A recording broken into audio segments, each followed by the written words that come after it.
Evolution begins with a big tree, Chapter 425, Lightning Refinement. Wyvern, a species that only exists in legends. Although not as legendary as the mighty dragons, the power of the wyvern in the current era was not to be underestimated. And now, an egg with the bloodline of wyvern was placed in front of Sarcosuchus. Sarcosuchus took a long, deep breath. Even someone as indifferent as him failed to conceal the excitement on his face. Divine, tree, calling out once again, Sarcosuchus raised his head, gazing deeply at the true form of Wuxia in the heart of Misty Mountain. The gratitude in his eyes was self-evident. You have been guarding Misty Mountain in the absence of Divine Tree all along. This is the reward you deserve. Speaking in an affirmative voice, Bull Demon gave Sarcosuchus an encouraging look. And, nodding, Sarcosuchus shifted his attention to the wyvern egg. After a while, as if having made his mind, he fiercely opened his huge mouth. There was no denying the sheer size of his mouth. It was like gaping maws of the abyss. One gulp, that was all Sarcosuchus needed to swiftly swallow the giant wyvern egg with the height of an average human. Nothing apparent happened. Everything remained calm as usual. Staring long at Sarcosuchus, who seemed to be undergoing no apparent change, Bull Demon, the bull-headed humanoid creature, did not leave. Instead, he chose a small corner, sat down, and pulled out a jug of spirit wine from his waist. Because at this moment he sensed that Sarcosuchus happened to be undergoing an indescribable and inexplicable transformation. However, this change was too slow, so much so that Bull Demon could not detect it immediately. You just focus on absorbing. I'll guard you, Bull Demon advised as he took a sip of spirit wine. He had already removed the giant axe from his back and placed it on the ground. Okay. Sarcosuchus did not refuse Bull Demon's help. Or more accurately, he had absolute trust in elder sister, Nine Tails, second brother, Bull Demon, third brother, White Tiger, and fifth brother, Golden Ant. As for the other great beasts, they had yet not made any place in Sarcosuchus' heart as they had joined too late. Time slowly passed. Compared to the distant dark clouds coming down with thunder and lightning, the area around the spirit lake was much calmer. However, if someone with a keen eye for details was here, they would undoubtedly notice that an inexplicable pressure was beginning to fill the entire spirit lake. It was not a pressure caused by one's strength, it was pressure released by one's bloodline. It felt like encountering the fiercest hunter at the top of the food chain, inducing trembling fear and trepidation. In doubt, the Pteranodon Titan, who was sitting on another mountain peak, suddenly had a change in his expression. Because at this moment, he actually sensed an unfamiliar breath waking up, as if gestating, yet filled with a deathly cold sensation. Fourth brother? A bit perplexed, Titan promptly sprang into action. He looked towards the distance, where the mammoth, Tundra, who wore an equally puzzled expression, was located. Let's go take a look. Calling out each other, both Titan and Tundra started rushing towards Spirit Lake in large strides. Not only them, but other mutant beasts including White Tiger, Flathead, and even Golden Monkey vaguely sensed an intimidating pressure rising from a corner of Misty Mountains. Ruhar, a tiger's roar tore through the night sky as White Tiger spread his wings and flew into the air. Crackle like a bolt of lightning falling from the sky, Flathead shot straight towards the spirit pond from the peak he was residing. He succeeded? Nine Tails, who was guarding Wuxia, smiled as a look of gratification appeared on her face. However, right at that very moment she seemed to have noticed something and suddenly shifted her gaze. The next moment, a giant black egg, the height of an average human, trembling continuously deep within the spirit pond caught her eyes.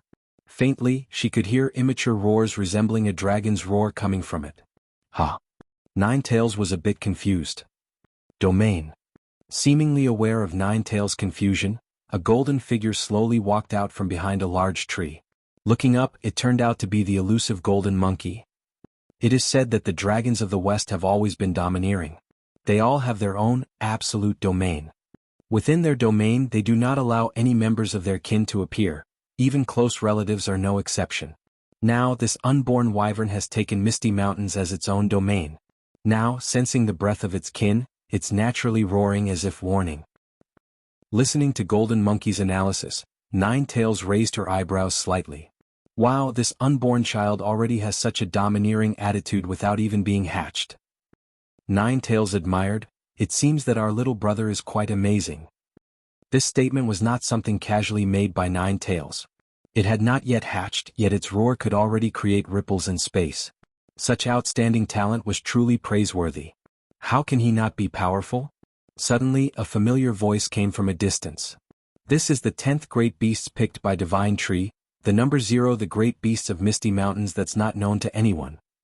Following the voice, Nine Tails and Golden Monkey discovered a girl in green dress, carrying a 5-color spirit flower, that seemed to be the epitome of beauty, on her shoulder, slowly walking towards them. They were none other than the 5-color spirit flower and her vessel which helps her walk in Misty Mountains, Soroli. The 10th great beast? Smiling, Nine Tails took a deep look at the wyvern egg lying in the depths of the spirit pond. I had no idea. But it seems Master highly values this little one. Wuxia had long decided to limit great beasts to 9, yet he had made an exception for him. At this moment, a glowing chain with lightning streaking around it suddenly fell from the sky. Whoosh, like a gentle breeze, the divine chain-like willow branch gently caressed the wyvern egg. Raohar Ruhar Ruware, a series of dragon's roars echoed, but they were getting increasingly weaker and weaker, like a little kid complaining his grievance. No words or anything else. All there was this willow branch extending from the depths of the dark clouds, overflowing with blue essence, continuously infusing it into the wyvern egg. At the same time, the aura of the wyvern egg suddenly surged, even the dense black electric arc streaking around it also intensified by several times. Lightning refinement, drawing the lightning from nature and then refining it into purest energy, Wuxia was bestowing it upon the young wyvern, to refine its bloodline. Evolution begins with a big tree, Chapter 426, Rock Dragon Bloodline. How envious, the 5-color spirit flower voiced everyone's thoughts, watching the purest lightning energy being infused into the wyvern egg by the willow branch stretching from the depths of the dark clouds. This was nothing short of heaven's blessing. Unfortunately, none of the mutant beast present was of lightning attribute. A sighing, Golden Monkey suppressed the envy in his heart and reminded, the breakthrough of Divine Tree is extremely crucial. It's likely to have a serious effect on the future situation. So, everyone please pay close attention to every single detail. That's natural, Nine Tails, 5-color spirit flower, and others responded with a nod, one after another. They would have done it anyway, that went without saying. However, now that the mysterious Golden Monkey had given them a reminder, they would naturally pay even more attention. At this moment in the spirit lake of Misty Mountains, Ruhar, a roar echoed through the sky. However, what was astonishing about this roar was that it bore some resemblance with a dragon's roar, and also carried an inexplicable majesty. Looking up, a colossal beast the size of a huge mountain, could be seen slowly lifting its body. At first glance, this colossal beast seemed to have no significant differences from the previous Sarcosuchus. However, a closer inspection would reveal that this colossal beast possessed a longer body and a broader chest. The most outstanding feature was the front limbs of Sarcosuchus. They were no longer short and stout as before, but resembled dragon claws, giving of an inexplicable sharpness and fierceness. They gave the impression that they could tear everything apart at a moment's notice. Moreover, the color of Sarcosuchus' hide began to change. The previously earthy brown had become even more refined, and also exuded a sense of the earth's heaviness. Dense and solid patterns had appeared on the surface of its body. These patterns were intricate and complex and gave off a sense of elegance and mystery. Ruhar, raising his head, Sarcosuchus gave out another dragon-like roar that resounded through the sky. Immediately afterward, much to the shock and amazement of numerous mutant beasts, a tremendous amount of energy started gathering in his mouth. Dragon's breath! Bull Demon cried in surprise. Even someone as experienced as him could not help but have his expression change. However, the very next moment... Burp. Like belching after a meal, Sarcosuchus abruptly closed his mouth. Did I scare you? In a rare moment of banter, Sarcosuchus looked towards the surrounding mutant beasts. However, at this moment, as if discovering something, a surprised cry suddenly echoed from the crowd of mutant beasts. Fourth brother, your eyes. What's wrong with my eyes? Taken aback, Sarcosuchus looked towards the spirit lake. The next moment, a pair of huge golden vertical pupils entered his sight. Dragon eyes? Sarcosuchus was a bit puzzled but was not too surprised. Simply because, somehow, he had received some of the dragon clan's inheritance. Although it was meager, it was the genuine inheritance of the dragon clan. Thinking of this, Sarcosuchus could not help but recall that scene.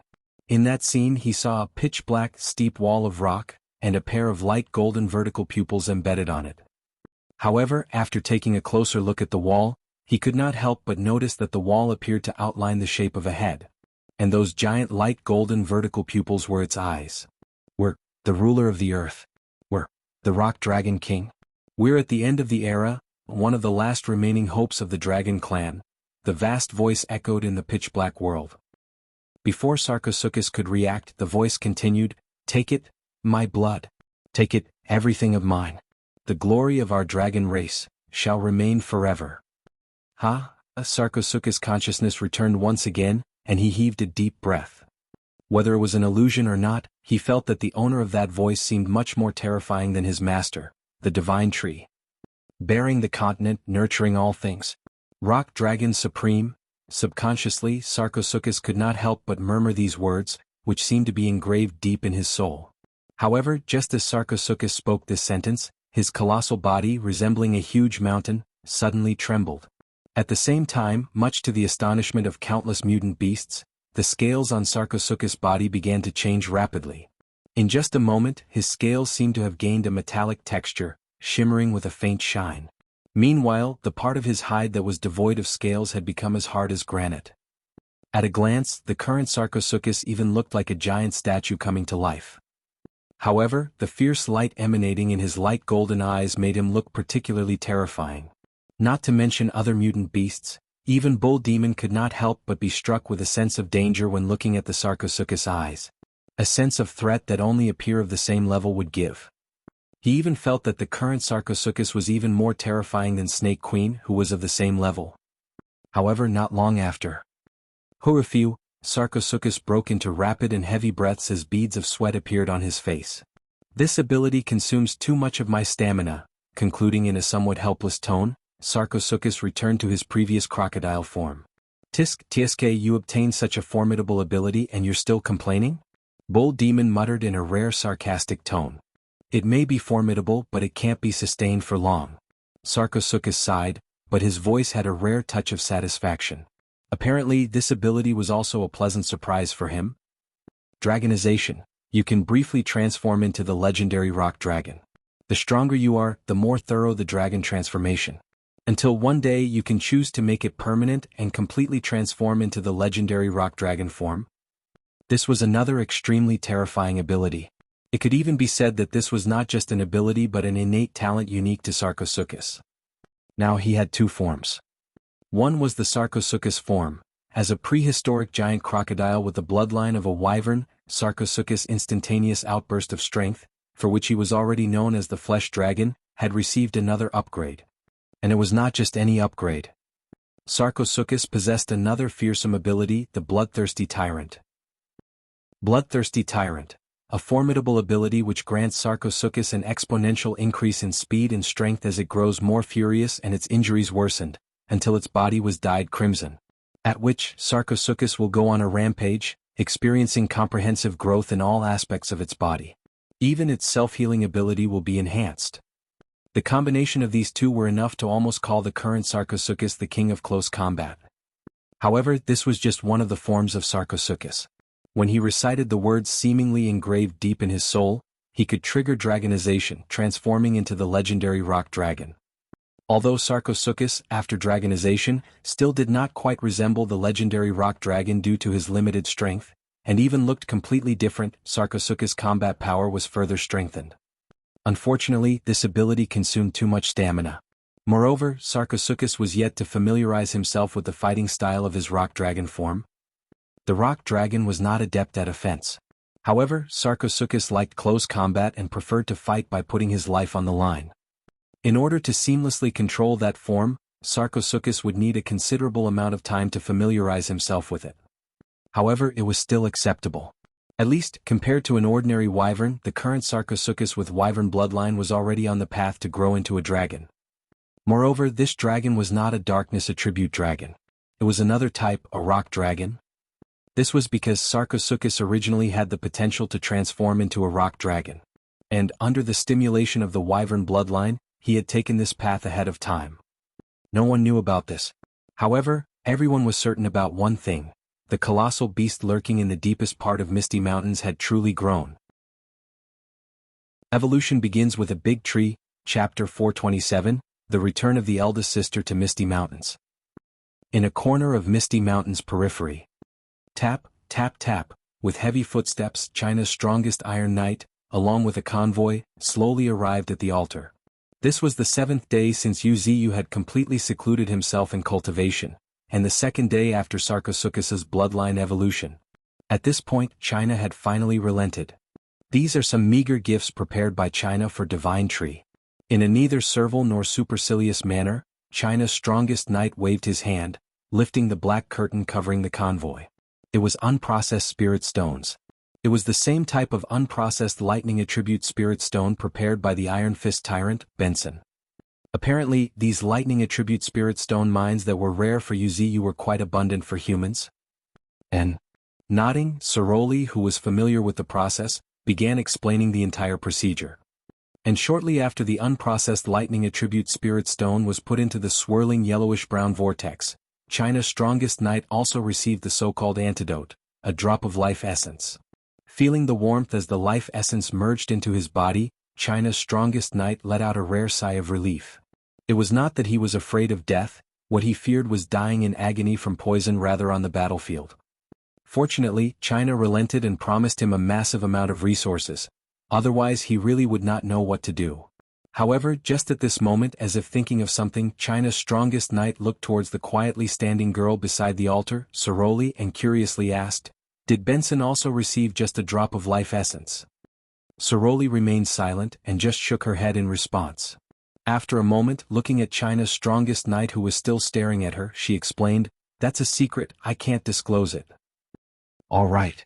After a moment of silence, China's strongest knight no longer pursued this. He promptly turned around and led the convoy straight towards the outskirts of Misty Mountains. A short while after the Chinese convoy's departure, a surprised voice rang, gazing in the direction China's strongest knight left. "Why didn't you make a covenant with him?" A bit puzzled, the snow leopard slowly emerged from behind a large tree.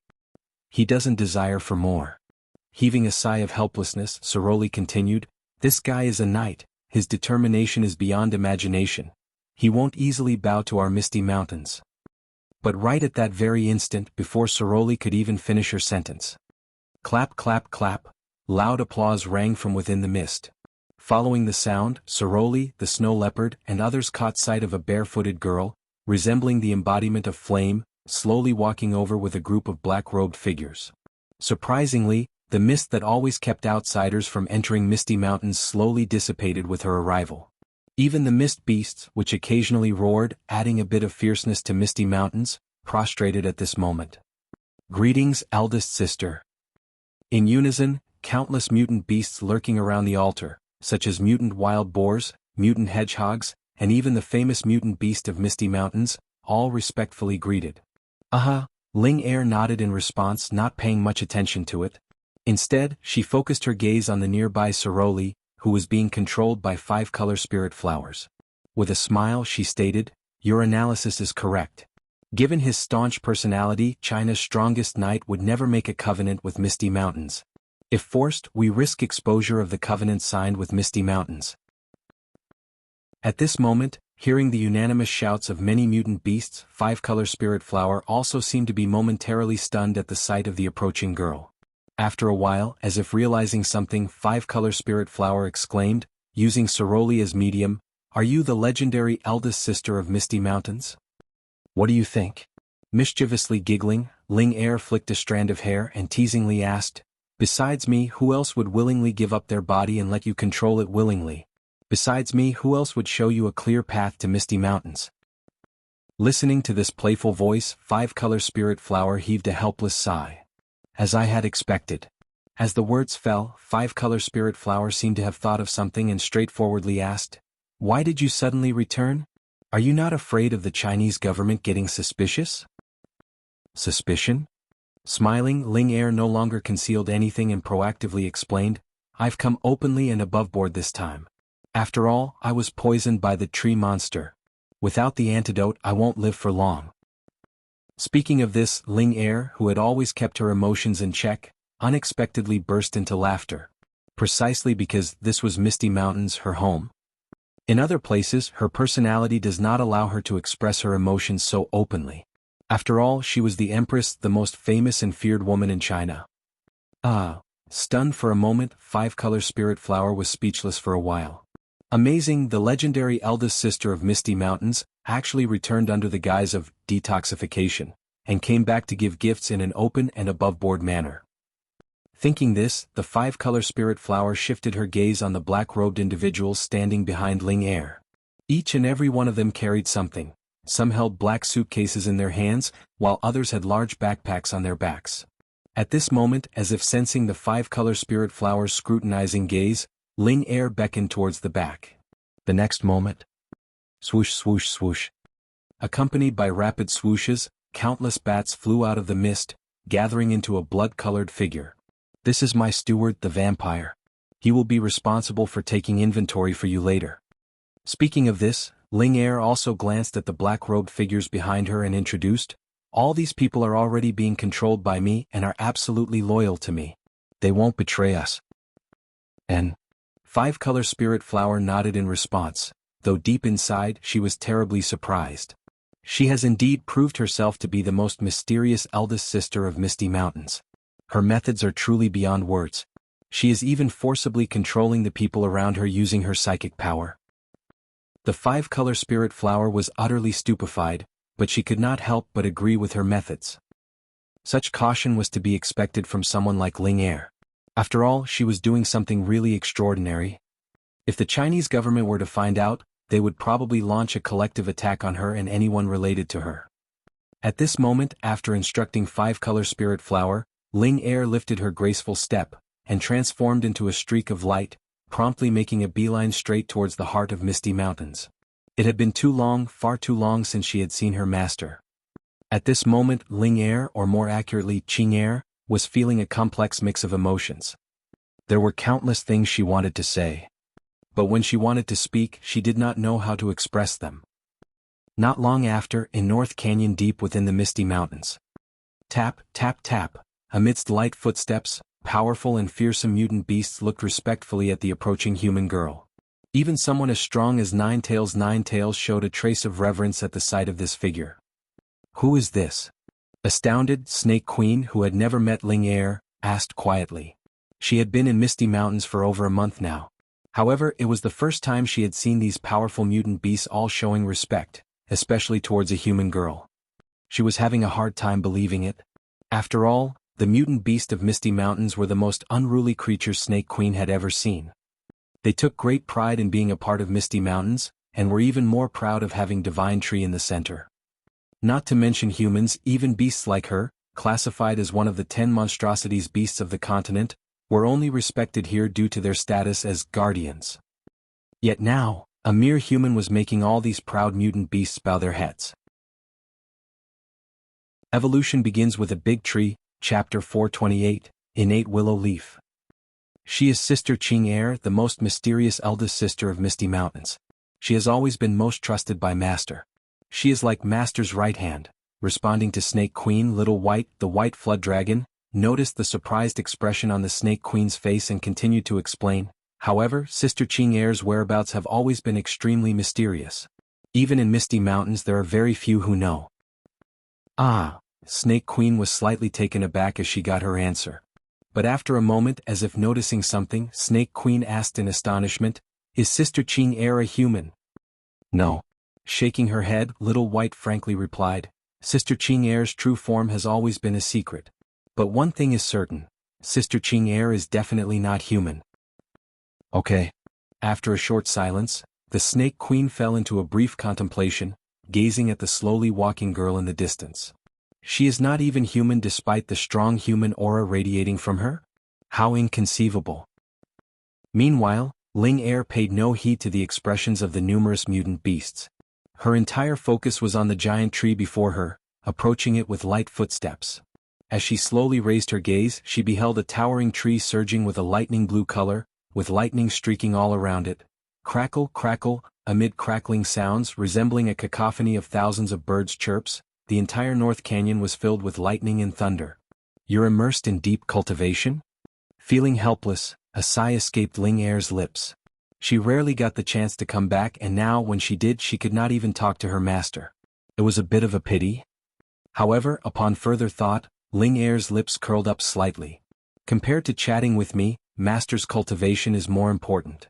Thinking of this, Ling Er took out a dazzling blue crystal from her bosom.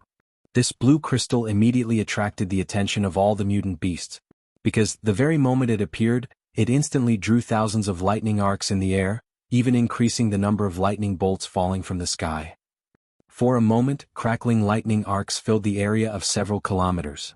This is the essence of spirit stones, a treasure discovered by humans by chance after completely mining out a lightning attribute spirit stone mine. It is said to be the agglomeration of a tremendous amount of lightning spirit energy, far surpassing the amount in the spirit stones. What's more amazing is that it can absorb lightning elements from the air to replenish itself. While introducing the blue crystal, Ling Er slowly approached Yu Ziyu's tree body and placed the piece of lightning attribute spirit stone essence on a branch. The next moment, as if sensing it, Yu Ziyu's tree body trembled slightly. Immediately afterward, under Ling Er's delighted gaze, this small piece of lightning attribute spirit stone essence gradually merged into Yu Ziyu's tree body. Thankfully it's useful. Ling Er heaved a sigh of relief. The moment she knew that Yu Ziyu was planning to look for lightning attribute spirit stones and spirit treasures, she was clear about his intentions. For this, she even risked exposing herself and stole this piece of lightning attribute spirit stone essence from one of the top 10 new cities, Lightning Emperor City. Of course it was not without the price. Her stunt resulted in heavy casualties among the otherkins, who were personally nurtured by her. Even now, the otherkins were still being hunted down by Lightning Emperor City.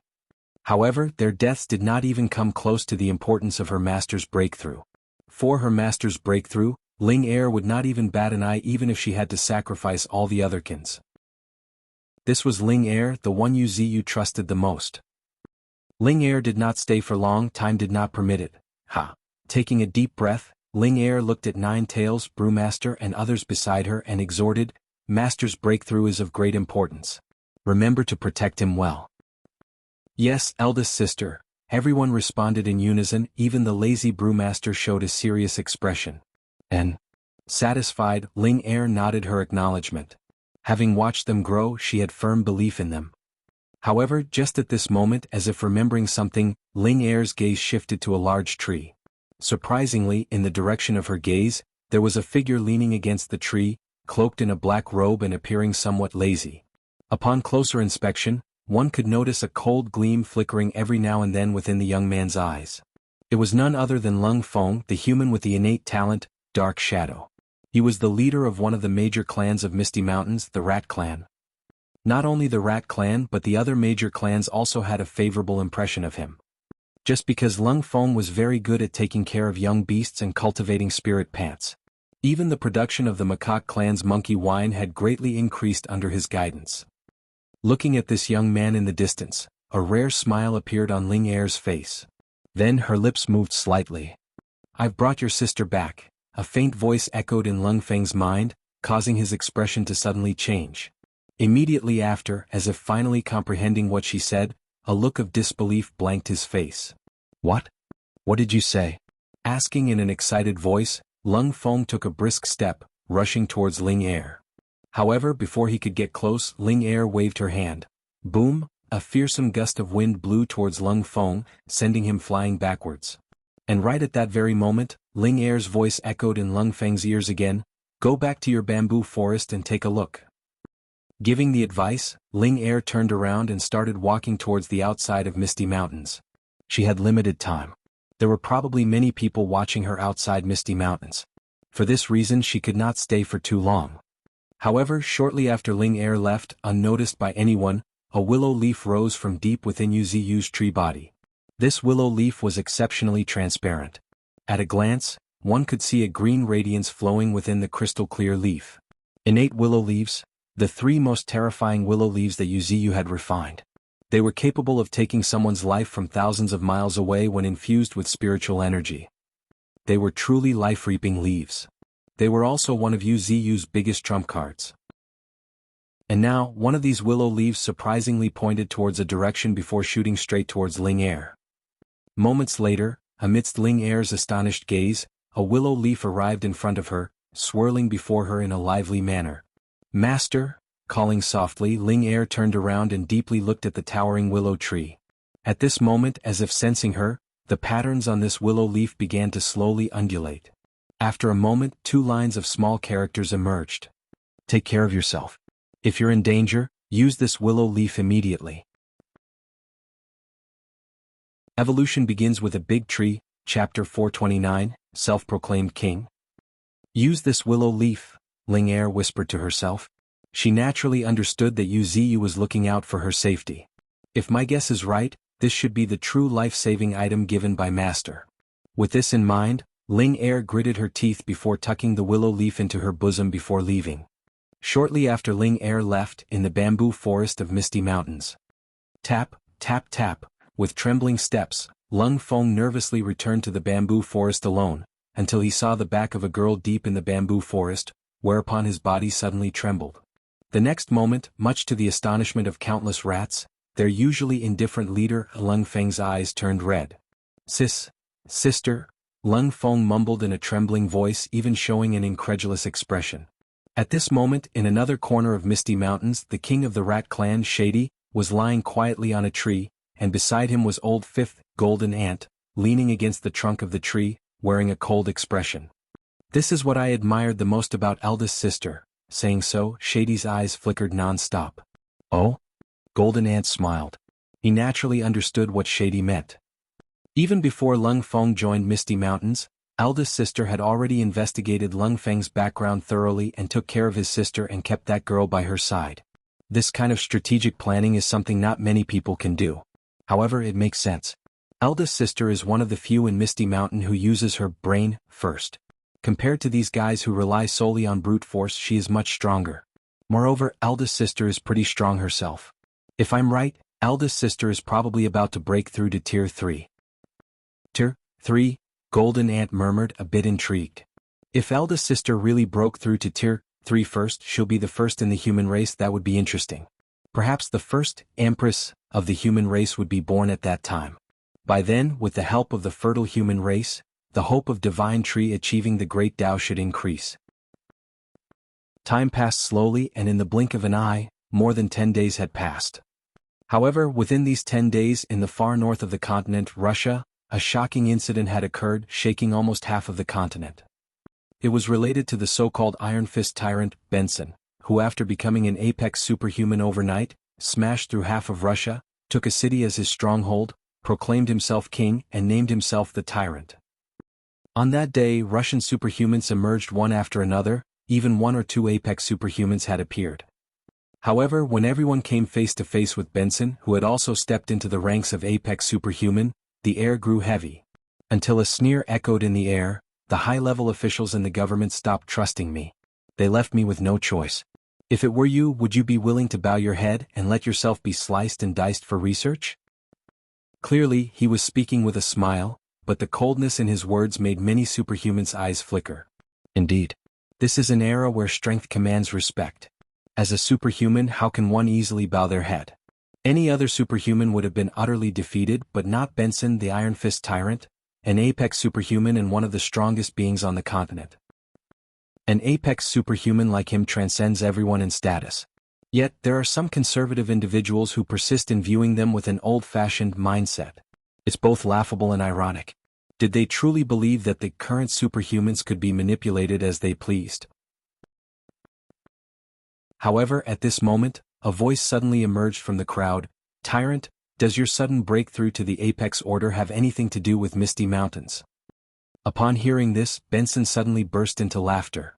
The corner of his lips curled into a bit of a strange expression, but mostly it was a knowing expression. He had already guessed it.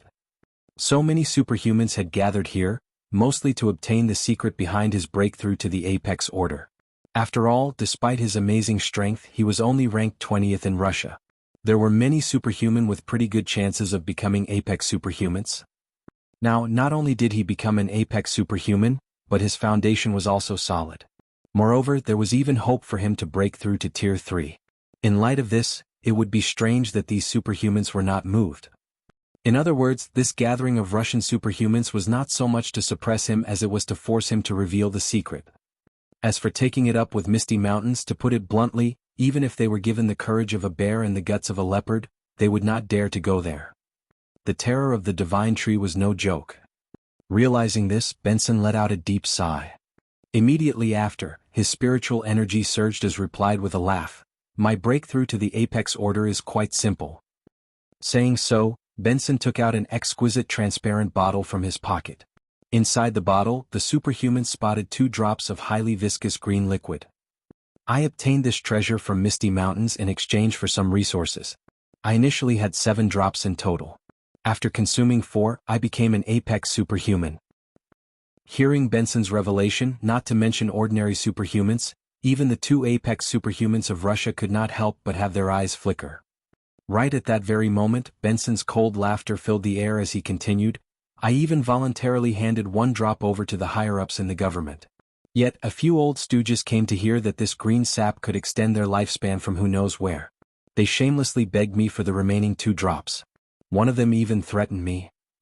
At this point, Benson could not help but pat his chest and asked in a cold voice, "Comrades, can you imagine me enduring it with my explosive temper?" Everyone looked a bit stunned. Clearly they were caught in a dilemma. However, at this moment, before everyone could speak, Benson started speaking again. "Of course I can't. Fuck, a freaking old twit on the deathbed dared to threaten me. That stupid twit still thought that it's the old days. I got so angry that I slapped him to death right away. After that, as everyone saw, the higher-ups in the government mobilized the entire nation's power to suppress me alone." Benson did not add any more details. However, seeing the puzzled expressions on everyone's face, he felt satisfied with this impromptu speech. Then he smacked his right wrist. Boom. Accompanied by a mighty force from his palm, the bottle containing 2 drops of life essence flew towards the crowd. "Comrades, I offer these last 2 drops with both hands. Then please everyone do not disturb me." With these words, Benson directly turned around and started making his way towards the city behind him. However, hearing the sounds of fighting and screams behind him, the corner of Benson's lips twisted into a strange smirk. "Humph, you stupid fools dare to scheme against me? If I do not play you to death, I won't be called Benson." Muttering to himself, Benson's gaze also shifted to a corner of the city. Faintly, he made eye contact with a handsome young man with long silver hair and pale skin. The next moment, both of them burst into laughter. "It was nice cooperating with you." Evolution begins with a big tree, Chapter 430, Dark Council. Dark Forces. In a small remote forest on the border of Russia. "Mistress," greeting softly, a young man with long silver hair and pale skin respectfully bent down, and respectfully started reporting, "Mistress, everything is within your plan." By now, Benson has already revealed the existence of Misty Mountain's life essence to the public. The silver-haired young man was none other Carrie, the vampire, Ling Air's most capable assistant. More importantly, this guy, under our guidance, successfully broke ties with the higher-ups in Russia and proclaimed himself as king. After hearing Carrie's report, Ling Air, wearing a black cloak, her corner of lips rose slightly as she praised, "Good job." Instantly, a satisfied smile appeared on his lips, and he no longer attempted to conceal the pride in his heart and frankly praised himself. "Since they drank my blood, it's only natural for them to die when necessary. The only thing regrettable is that we lost a high-ranking figure in the Russian government that we worked so hard on." Ling Air knew what exactly happened. It was the most terrifying ability of Carrie, the vampire, the blood familiars. Thanks to which, anyone who drank his blood would experience a significant increase in strength and even an extension of their lifespan. However, over time, their consciousness would gradually disappear, and they would eventually become Carrie's servant. This was another extremely terrifying ability. Using this ability, combined with various otherkins under him, Carrie had built a massive and terrifying force among ordinary humans. Of course, this force remained hidden behind the scenes, belonging to the shadows. Moreover, this force had relatively few superhumans. Most of the top combatants were otherkins. Humans were mostly part of the lower strata. They were talentless, but possessed extensive social connections, wealth, or status. These humans either desired strength or longevity. Greed was the root cause for everything. Empress Ling Air exploited their desires, using Carrie's ability to bestow strength and even extend lifespan, ultimately gaining control over them. Now, this organization has gained another element to attract human members. Thinking about it, Ling Air flipped her slender arm. The next moment, in Carrie's astonished gaze, a porcelain bottle filled with thick green liquid appeared in Ling Air's hand. The vicious green liquid was life essence, and it was not just 1 drop or 2 drops, it was a whooping entire bottle. If humans came to know about this, it would definitely cause a huge sensation. After all, the wondrous properties of life essence were well known. At this moment, countless people were going crazy for it.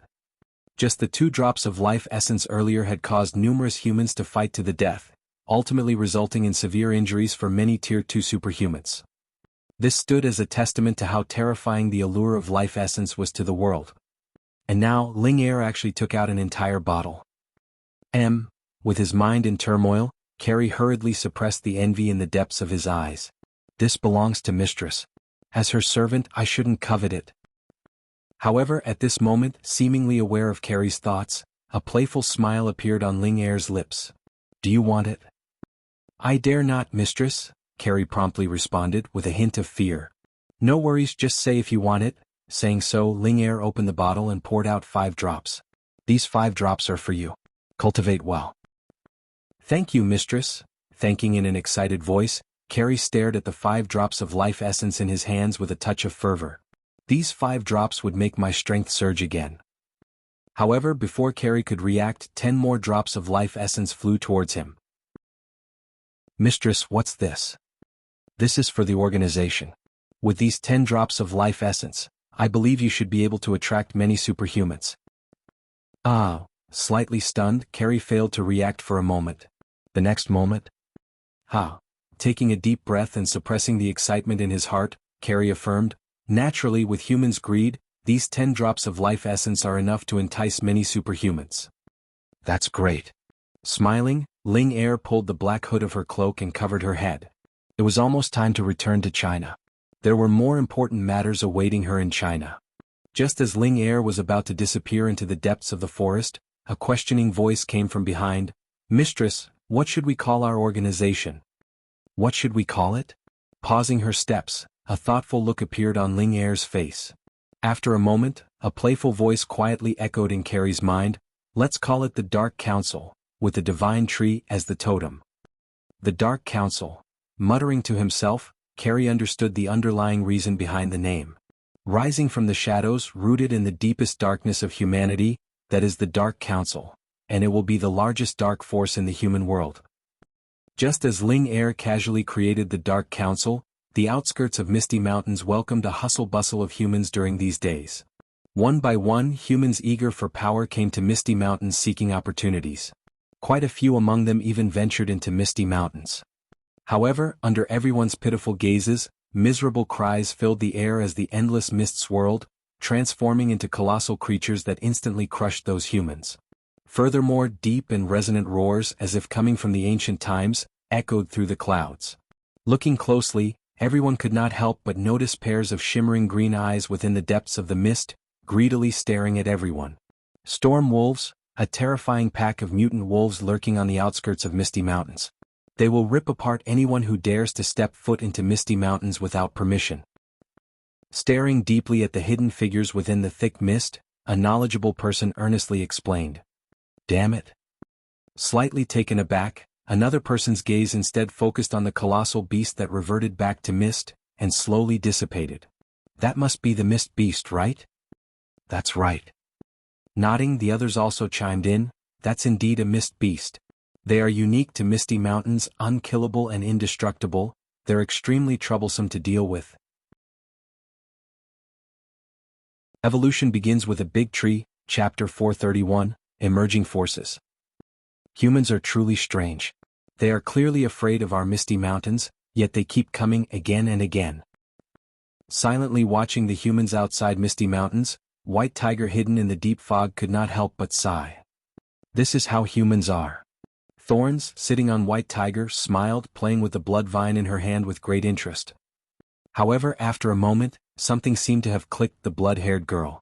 She suddenly raised her head and looked towards the center of the altar, where stood a figure in a green dress, carrying a beautiful and mesmerizing 5-color spirit flower on her shoulder, and took the initiative to ask, "What's next?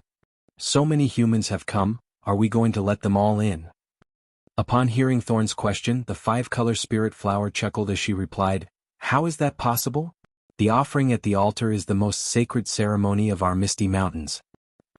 Speaking this, the five-color spirit flower briefly paused before adding further, as our Misty Mountain's most sacred ceremony, it naturally has many rules. For example, only Tier 2 transcendents can approach the altar. Or like, the resources brought must be satisfactory to us. As her words fell, leaves with countless small characters slowly floated into Thorn's hands. Do you see so many rules? Going through the rules on the leaves, Thorn's eyes could not help but flicker incessantly. Rather than rules, it's more accurate to say that we're choosing the right people and resources. But even if some humans have realized this, they would still come just to get their hands on a treasure like life essence. After all, strength is the most important of all, and Divine Tree has long understood this.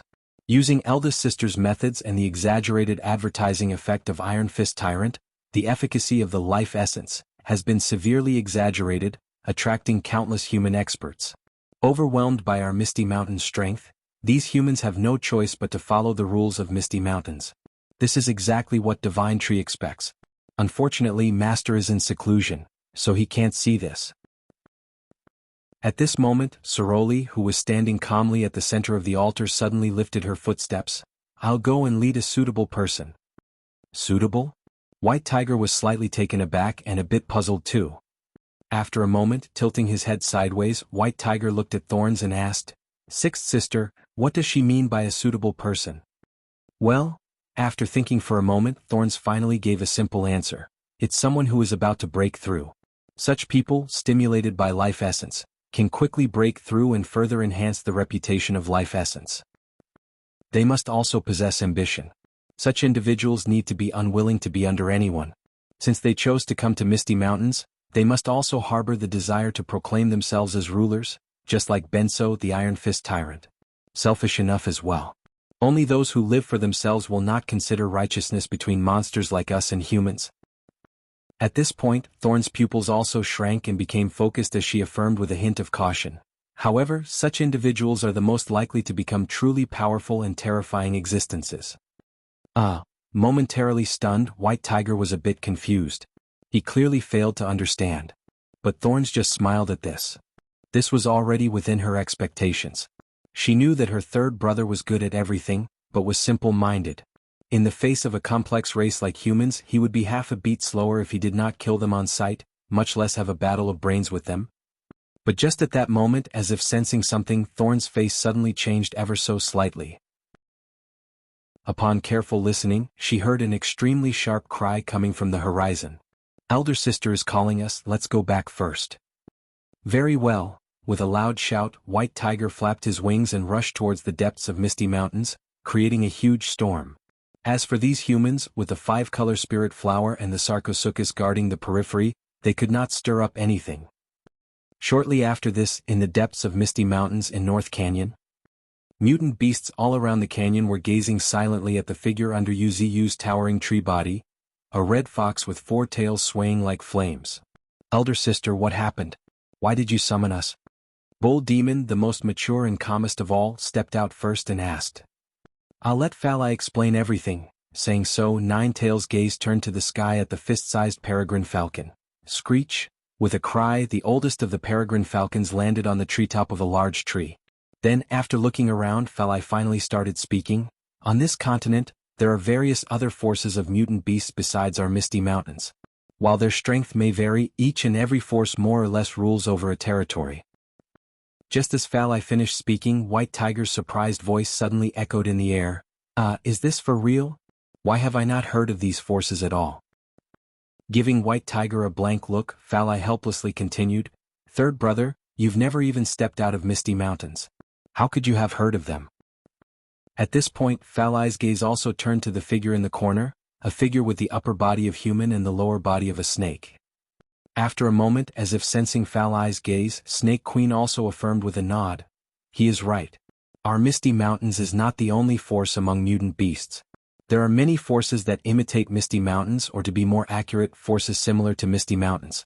For example, in the depths of the Western Desert, the Lord of the Desert, whom Divine Tree had a brief encounter with, is the leader of one such force. The vast desert is under his rule, and although there are not many powerful entities under him, they are not to be underestimated. There is also the fox clan named Green Hill. This fox clan has the black and white foxes, who are quite cunning, Speaking of this, Snake Queen was astonished to find that the mutant beasts were all looking at her with curiosity. Continue talking, and somewhat excited White Tiger prompted. He really had no idea about these things. He was hearing about them for the first time, and it truly piqued his curious heart. At this moment, the nearby bull demon also smiled and stated, "Snake Queen, please enlighten us. Although I know a few forces, I really do not know as much as you do." "All right." After a moment of silence, Snake Queen also agreed. Then, after thinking for a while, she organized her words again. "If I'm not mistaken, there is the Crow clan near the North Sea. They are the rulers of the sky, commanding numerous mutants raptors. Even humans are very afraid of this force. As for the Great Prairie, there's no need to say much. The Wolf clan has a notorious reputation with their leader, Sirius and Gorewolf. Even I am wary of them. In the depths of the Arctic region, there are rumors of the 4 kings of Arctic. I do not know if it's true or false though." Evolution begins with a big tree, Chapter 432 Return. Alive. 4 kings of the Arctic? A murmur broke out among the mutant beasts as a perplexed look took over their faces. Among them, White Tiger raised his head and proactively inquired, "We've stayed in the Arctic Circle for so long, how come we haven't heard of them?" Momentarily startled, Snake Queen then recalled that Misty Mountains had a branch in the Arctic Circle. However, after giving it a thought, she could not help but shake her head and explained with a bitter smile, "Let alone the fact that our Misty Mountains Arctic island is just a tiny corner in the Arctic Circle. Once the 4 kings of the Arctic sensed the aura of Divine Tree, they would never dare show themselves." At this point, a smile appeared on Snake Queen's face as she added, "Although there are many forces among the mutant beasts, only one is universally recognized as the strongest force, and that is Misty Mountains. The ruler of Misty Mountains, Divine Tree, is acknowledged as the deadliest entity on the continent, by humans and mutant beasts alike. Humans fear his mighty name, and we mutant beasts respect his power." Upon hearing this, many mutant beasts revealed smiles on their faces. Clearly, everyone enjoyed hearing this. However, just at this moment, as if remembering something, White Tiger turned his gaze to Fal, perched on a branch and proactively asked, "By the way, Fal, are these forces related to what you're going to tell us next?" "Of course they are relevant." Nodding, Fal the peregrine falcon straightforwardly explained, "Not long ago, I discovered that a war broke out in the Green Hills where the Fox clan resides, with countless mutant beasts engaged in a heated battle. Rivers of blood dyed the ground within 1,000 kilometers red." As he spoke, Fal hesitated a bit and continued, "So, I'm considering whether we should take action. I can't make the decision alone, it depends on all of you." "Do you know why they started fighting?" Bull Demon suddenly stepped forward and directly asked. "No, I don't." Shaking his head, Fal flat-right refused. "All right."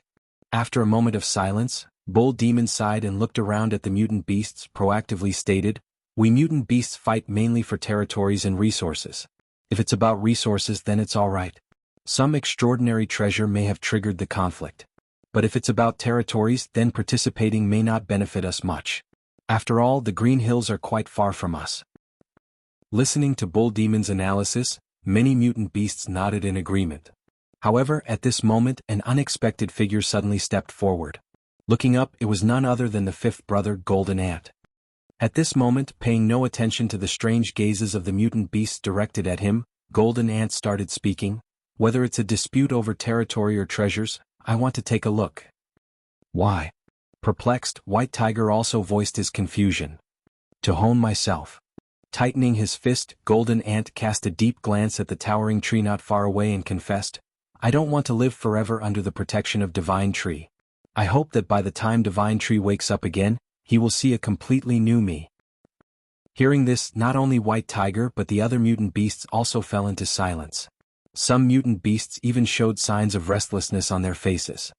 Suddenly, Ruhar, a dragon-like roar echoed through the entire North Canyon. Looking towards the source, the most ferocious titan gradually lifted his body. "I'm also tired of this dull life.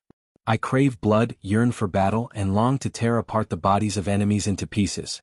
As these words fell, a very tyrannical aura began to slowly spread. Even in the Cretaceous era he was called Titan. Tyranny and fierceness was engraved in his bones. He was a Tier 2 transcendent now, he could stay here and steadily grow. However, such a mundane life was truly a torment for him. Now, stimulated by Golden Ant, the ferocity within him was once again awakened. And just at this moment another figure walked out. Elder sister, second brother, I want to go too. With a gentle laughter, a girl with long blood-red hair elegantly walked out, fiddling with the blood vines in her hand. Sixth sister, you, Bull Demon furrowed his brow, somewhat puzzled. My blood just craves the blood of others at all times, and I can only truly flourish in blood and death. As she gave the simple reply, a hint of blood flashed in the depths of Thorn's eyes. Blood vine was already the most ferocious bloodthirsty plant. And after her fusion with the blood vine, Thorns also inherited its bloodthirsty nature. Tja, the Bull Demon heaved a sigh, feeling a bit helpless. Given his personality, he was reluctant to let them go out. If something went wrong, even 1,000 deaths would not be able to absolve himself from the blame. However, looking at their fiery gazes, he felt his shoulders sink as if an inexplicable pressure was bearing down on them. Just at this moment, before Bull Demon could say anything, a very gentle and charming voice suddenly echoed in the canyon. Do you realize the consequences of going out? The corner of Nine Tails' lips rose as a playful expression appeared on her face.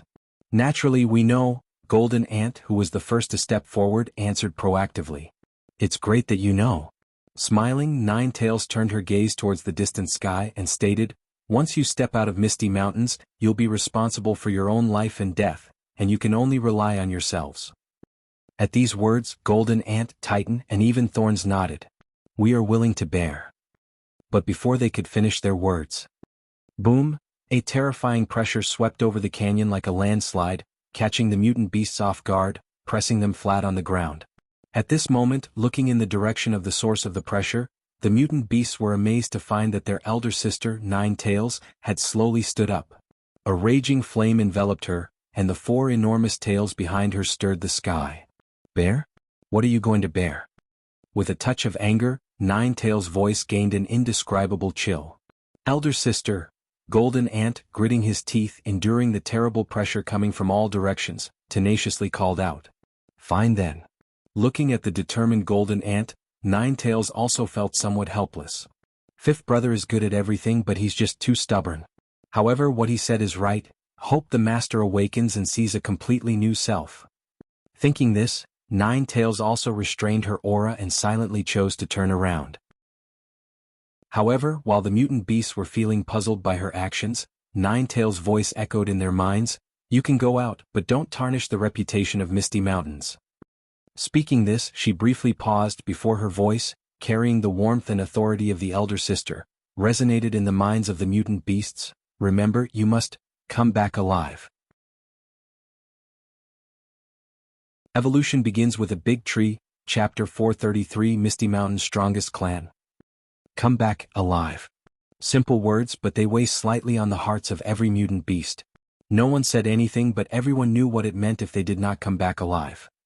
Either elder sister might leave Misty Mountains for them, or perhaps even Divine Tree himself would venture out.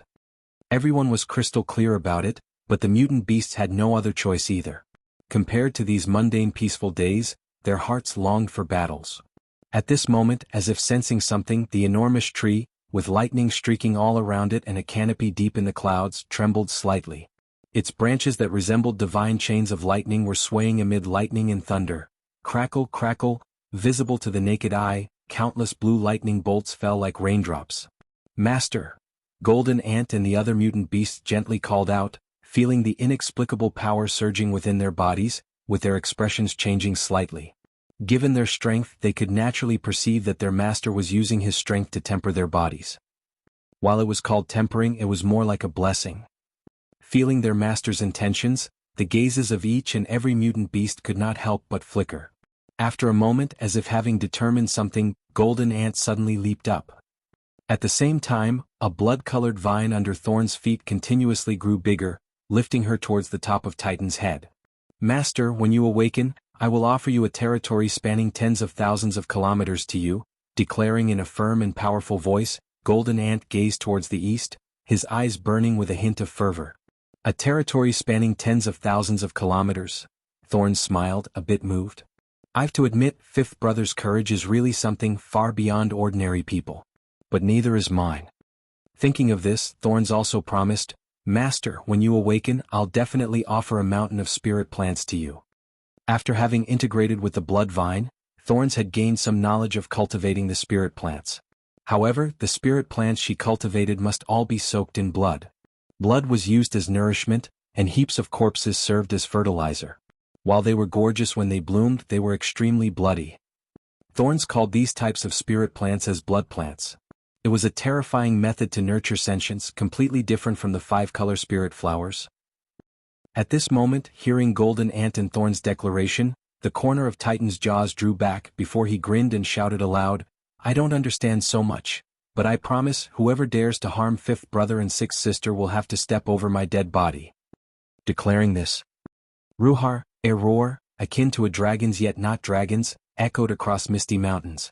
The determination in that roar not only moved Golden Ant and Thorns but also all other mutant beasts. This was old 7th Titan. While he was brutal and cruel to his enemies, he was really good to the companions he recognized. Not long after, the bull-headed humanoid bull demon and 9 tails, standing side by side, watched the mutant beasts leaving one after another. "Elder sister, do you think they'll come back safely?" "Who knows?" Muttering to herself, 9 tails' gaze could not stop flickering. In this era of transcendence, no one can predict anything. Even a very small den can even give birth to an unparalleled monster, let alone that vast battlefield. If they ran into such terrifying monsters, let alone little 5th, even I can't guarantee that I would manage to return safely. Well, that's just the worst-case scenario. Given little 5th and other mutant beasts' strength, they should have no problem safeguarding their lives. As these thoughts swirled in 9 tails' mind, she turned towards Bull Demon and stated, "It's time to send them out." "Very well." Hearing 9 tails' order, the corner of Bull Demon's lips rose into a meaningful smile. A short while after this, deep underground, the shape of a grand city could be seen. Tap, tap, tap. At this moment, neat and thunderous footsteps echoed through the underground city. One terrifying figure after another, wearing a cold expression on their faces, could be seen marching in an orderly manner. Upon a closer look, one would understand why they were called terrifying.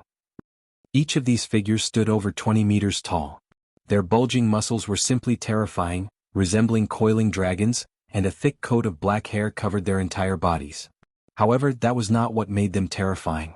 The truly terrifying aspect about these figures was that they were fully armed like soldiers. They wore black armors that protected the most vulnerable parts of their bodies. Their armor was crafted from the shell of a Tier 2 mutant turtle brought back by the Divine Tree.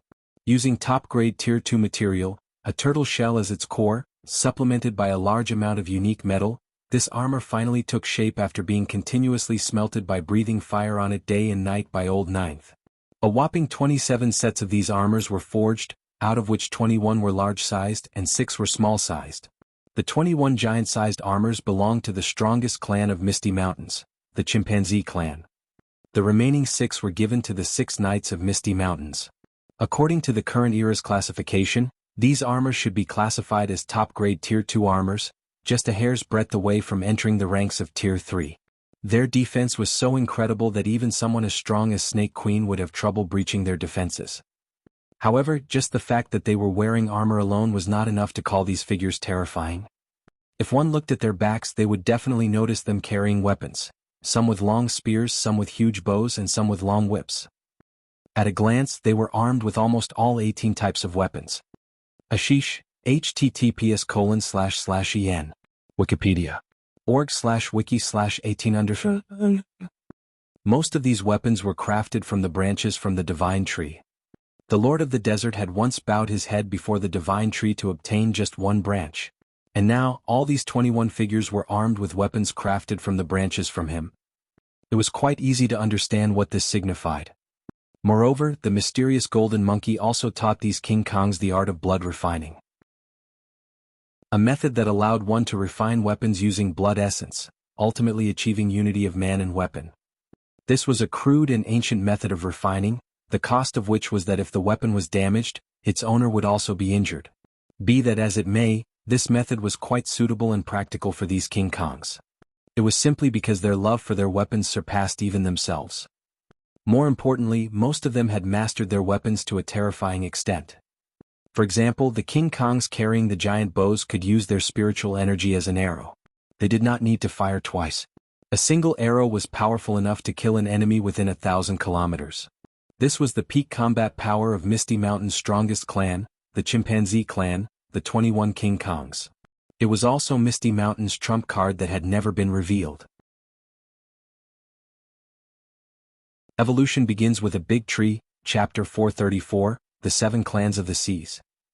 The King Kongs, the royals of the Chimpanzee clan, were a unique type of mutation, or one could say evolution. Each of them was like a mountain, robust and powerful. While they may not match up to the atavistic titan, they were not that far off. As humanoid creatures, they could proficiently use weapons, after having undergone rigorous hellish training under Qing Gang. In terms of combat power, not to mention Misty Mountains, there were very few species on the entire continent that could match them neck and neck.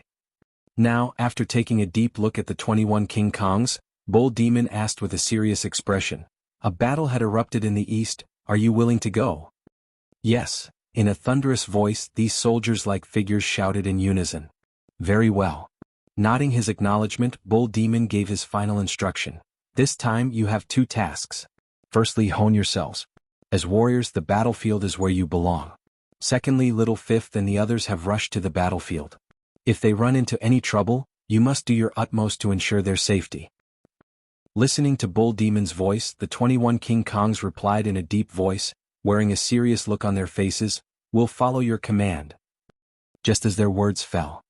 Swoosh, swoosh, swoosh, one after another, these figures rushed towards the outside. At this moment, even Bull Demon could not help but narrow his eyes at the sight of their swift and fierce movements. "Your clansmen are truly amazing."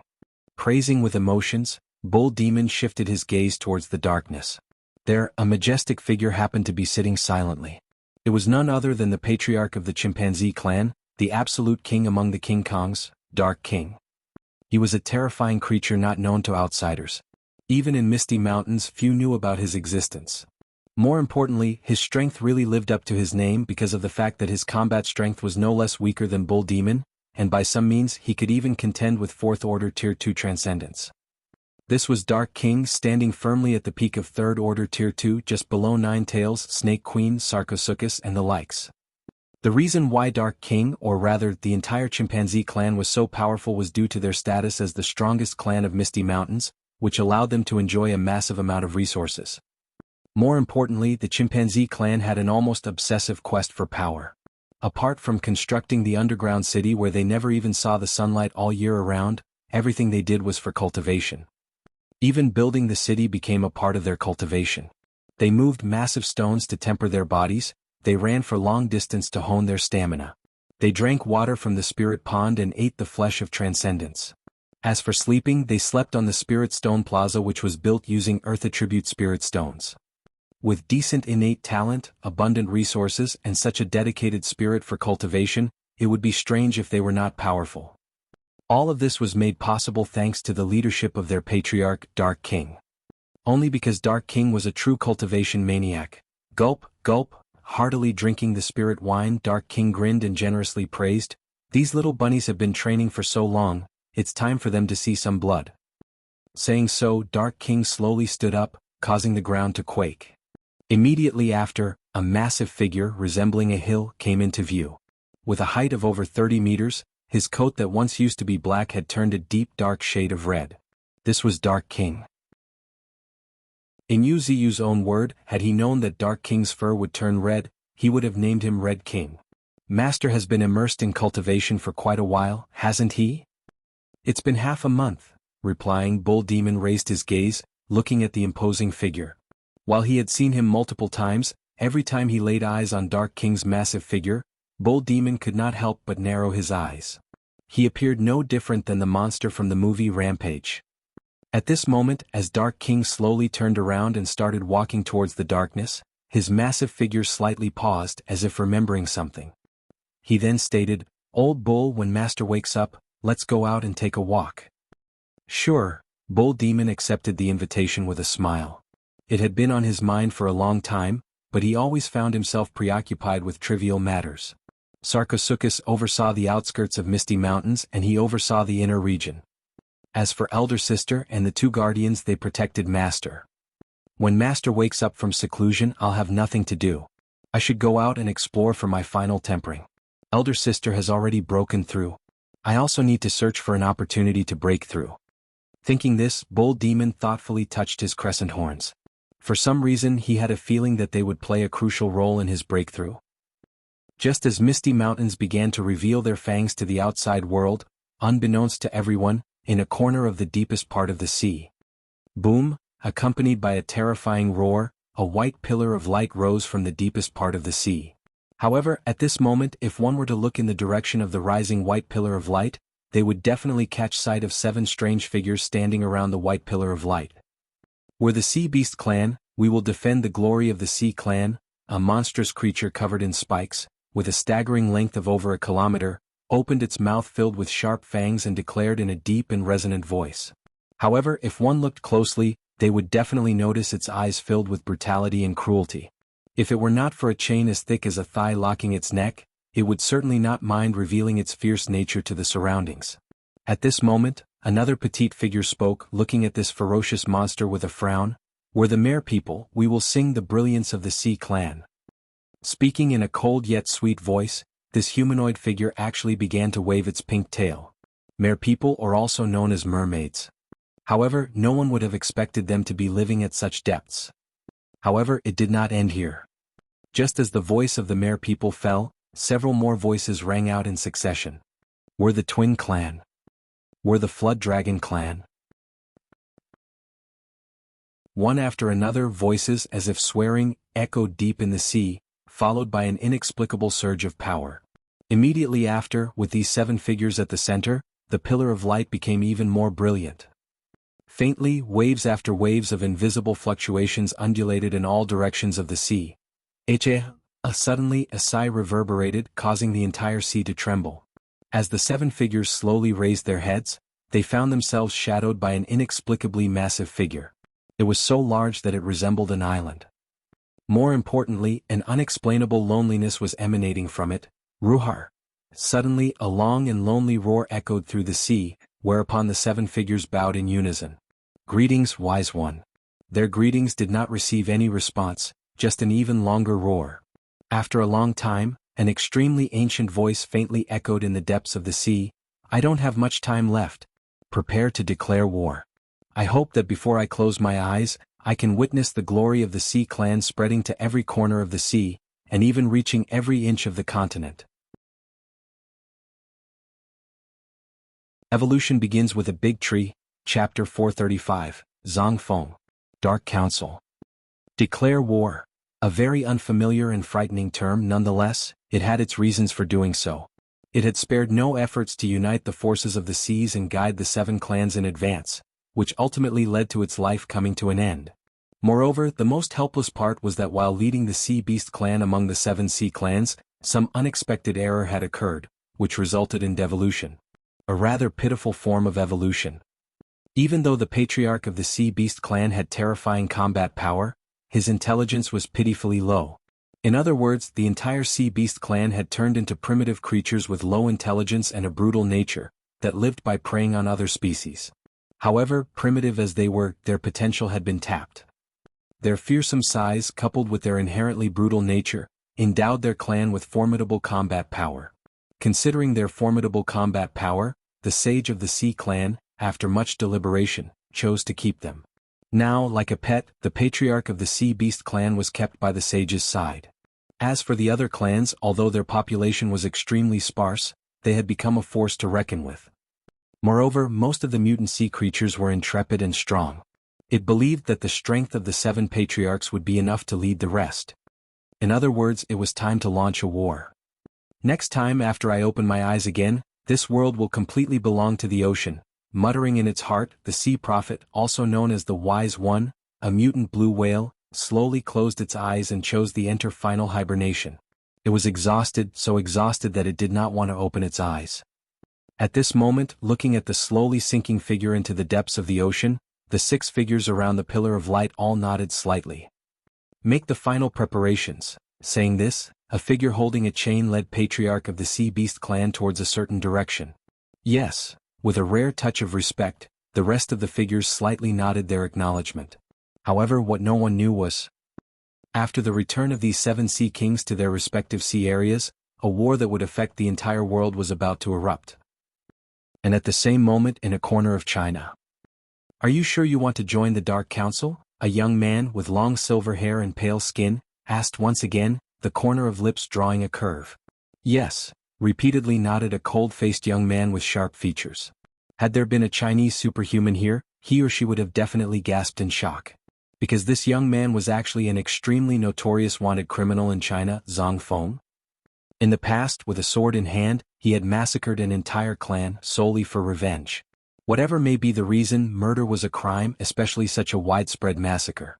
For this reason, China had no choice but to send people to apprehend him. However, surprisingly, Zhang Feng, initially an insignificant Tier 0 human, gradually grew stronger through the pursuit, engaging in fights and killings time and time again. And now he has become a Tier 2 superhuman. His legendary experiences had been much praised by numerous denizens of the darkness, to the extent that there was a sudden rise in criminals in China. Now, this remarkably talented individual actually chose to bow his head and voluntarily join the Dark Council. "All right." Nodding, the corner of vampire, Carrie's lips curled into a grin. Then he immediately added, "You can only join the Dark Council by undergoing the experiment. After you've truly joined the Dark Council, I promise to grant you a drop of life essence as agreed." Upon hearing this, Zhang Feng heaved a heavy sigh. Joining a force was inconsequential for him, the life essence on the other hand was critical to the life and death of his close friend. For this reason he had no other choice. Moreover, after being on the run for so long, he indeed wanted to find a place to settle down. The Dark Council, which was rising among the forces of darkness, does truly seem like a decent choice. Others may not have an idea, but how could someone like him, who had long wandered in darkness, not? The Dark Council was not a simple organization. The mystery surrounding it endowed this organization with too many unknowns. Rumor had it that this organization's influence extended far and wide, capable of swaying the opinions of certain important figures. And this was just one aspect. What was most terrifying was that this organization wielded such immense power that it held the life essence coveted by countless individuals in its grasp. Life essence was an indescribably precious treasure, coveted not only by second-order Tier 2 superhumans but also by third-order and the terrifying beings known as the apex superhumans. It stood as a testament to how precious this life essence was. And now, by simply joining the Dark Council and undergoing the experiment, he could obtain such precious treasure. Zhang Feng took a long, deep breath, also feeling a bit excited.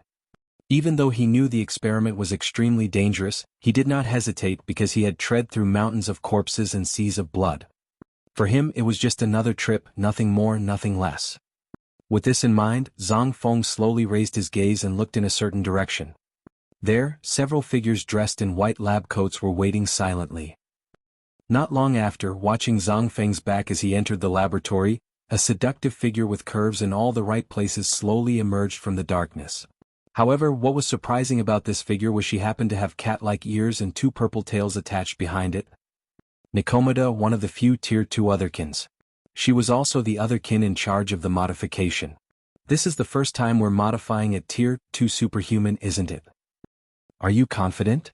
Smiling, the vampire Carrie took a sip from a wine glass, tinged with red. What do you think? With a playful smile, Nikomata played with the 2 daggers in her hands. After a moment, as if remembering something, Nikomata reminded, "We're modifying Zhang Feng's blood and cells with the highest level gene that we otherkins, or rather, the Dark Council, can obtain. The chances of succeeding are extremely high. But I don't know if he can suppress the beastly nature after the modification. It would be really regrettable if he fails to do so." Upon hearing this, Carrie smiled and frankly stated, "After reaching his current level, if this guy can't do it, then there aren't many people who can." "That's true," Nikomata agreed with a nod, also acknowledging this. After all, Zhang Feng's experiences were considered legendary among the denizens of the darkness. He single-handedly escaped from the hands of China repeatedly. As such, if his staunch willpower was unable to resist the erosion of the beastly nature, not many people could do so either. Evolution begins with a big tree, Chapter 436, Serious. Otherkins. Oh, a series of howls like the desperate cries of beasts in distress filled the air. Turning their gazes, Carrie and Nikomata looked at the screen not far away, displaying the scene of a white laboratory with numerous sophisticated instruments neatly arranged, running incessantly. All the otherkins were familiar with these instruments. They were gene modification instruments which could modify humans into otherkins, strictly forbidden by China. However, the set of instruments in Ling Er's hands now had undergone several modifications, far more effective than before. Now, these instruments could directly extract the genes of mutant beasts and integrate them into the humans. The current cultivation of the otherkins involved continuously awakening the beast genes within, thus constantly gaining strength. Strange physical features, like the obvious beastly features of Nikomata, were signs of powerful otherkins. The more severe the beastly transformation was, the more terrifying the otherkin was. Rumor had it that the otherkin currently reigning at the top had developed a stage known as awakening. In this state, the otherkin's appearance would undergo a significant transformation, and their strength would skyrocket, encompassing both power and speed. However, mastering this awakening state was extremely difficult. Until now, even the strongest otherkin could only stay in this state for a moment. However, even that brief moment had impressed Miss Ling Er, who had unparsimonious praised it, saying, "This is a powerful form unique to the otherkins." At this moment, Carrie and Nikomata focused their gaze on the screen, displaying Zhang Feng lying on a cold iron bed, bound tightly to the bed by chains. Aghai, arg!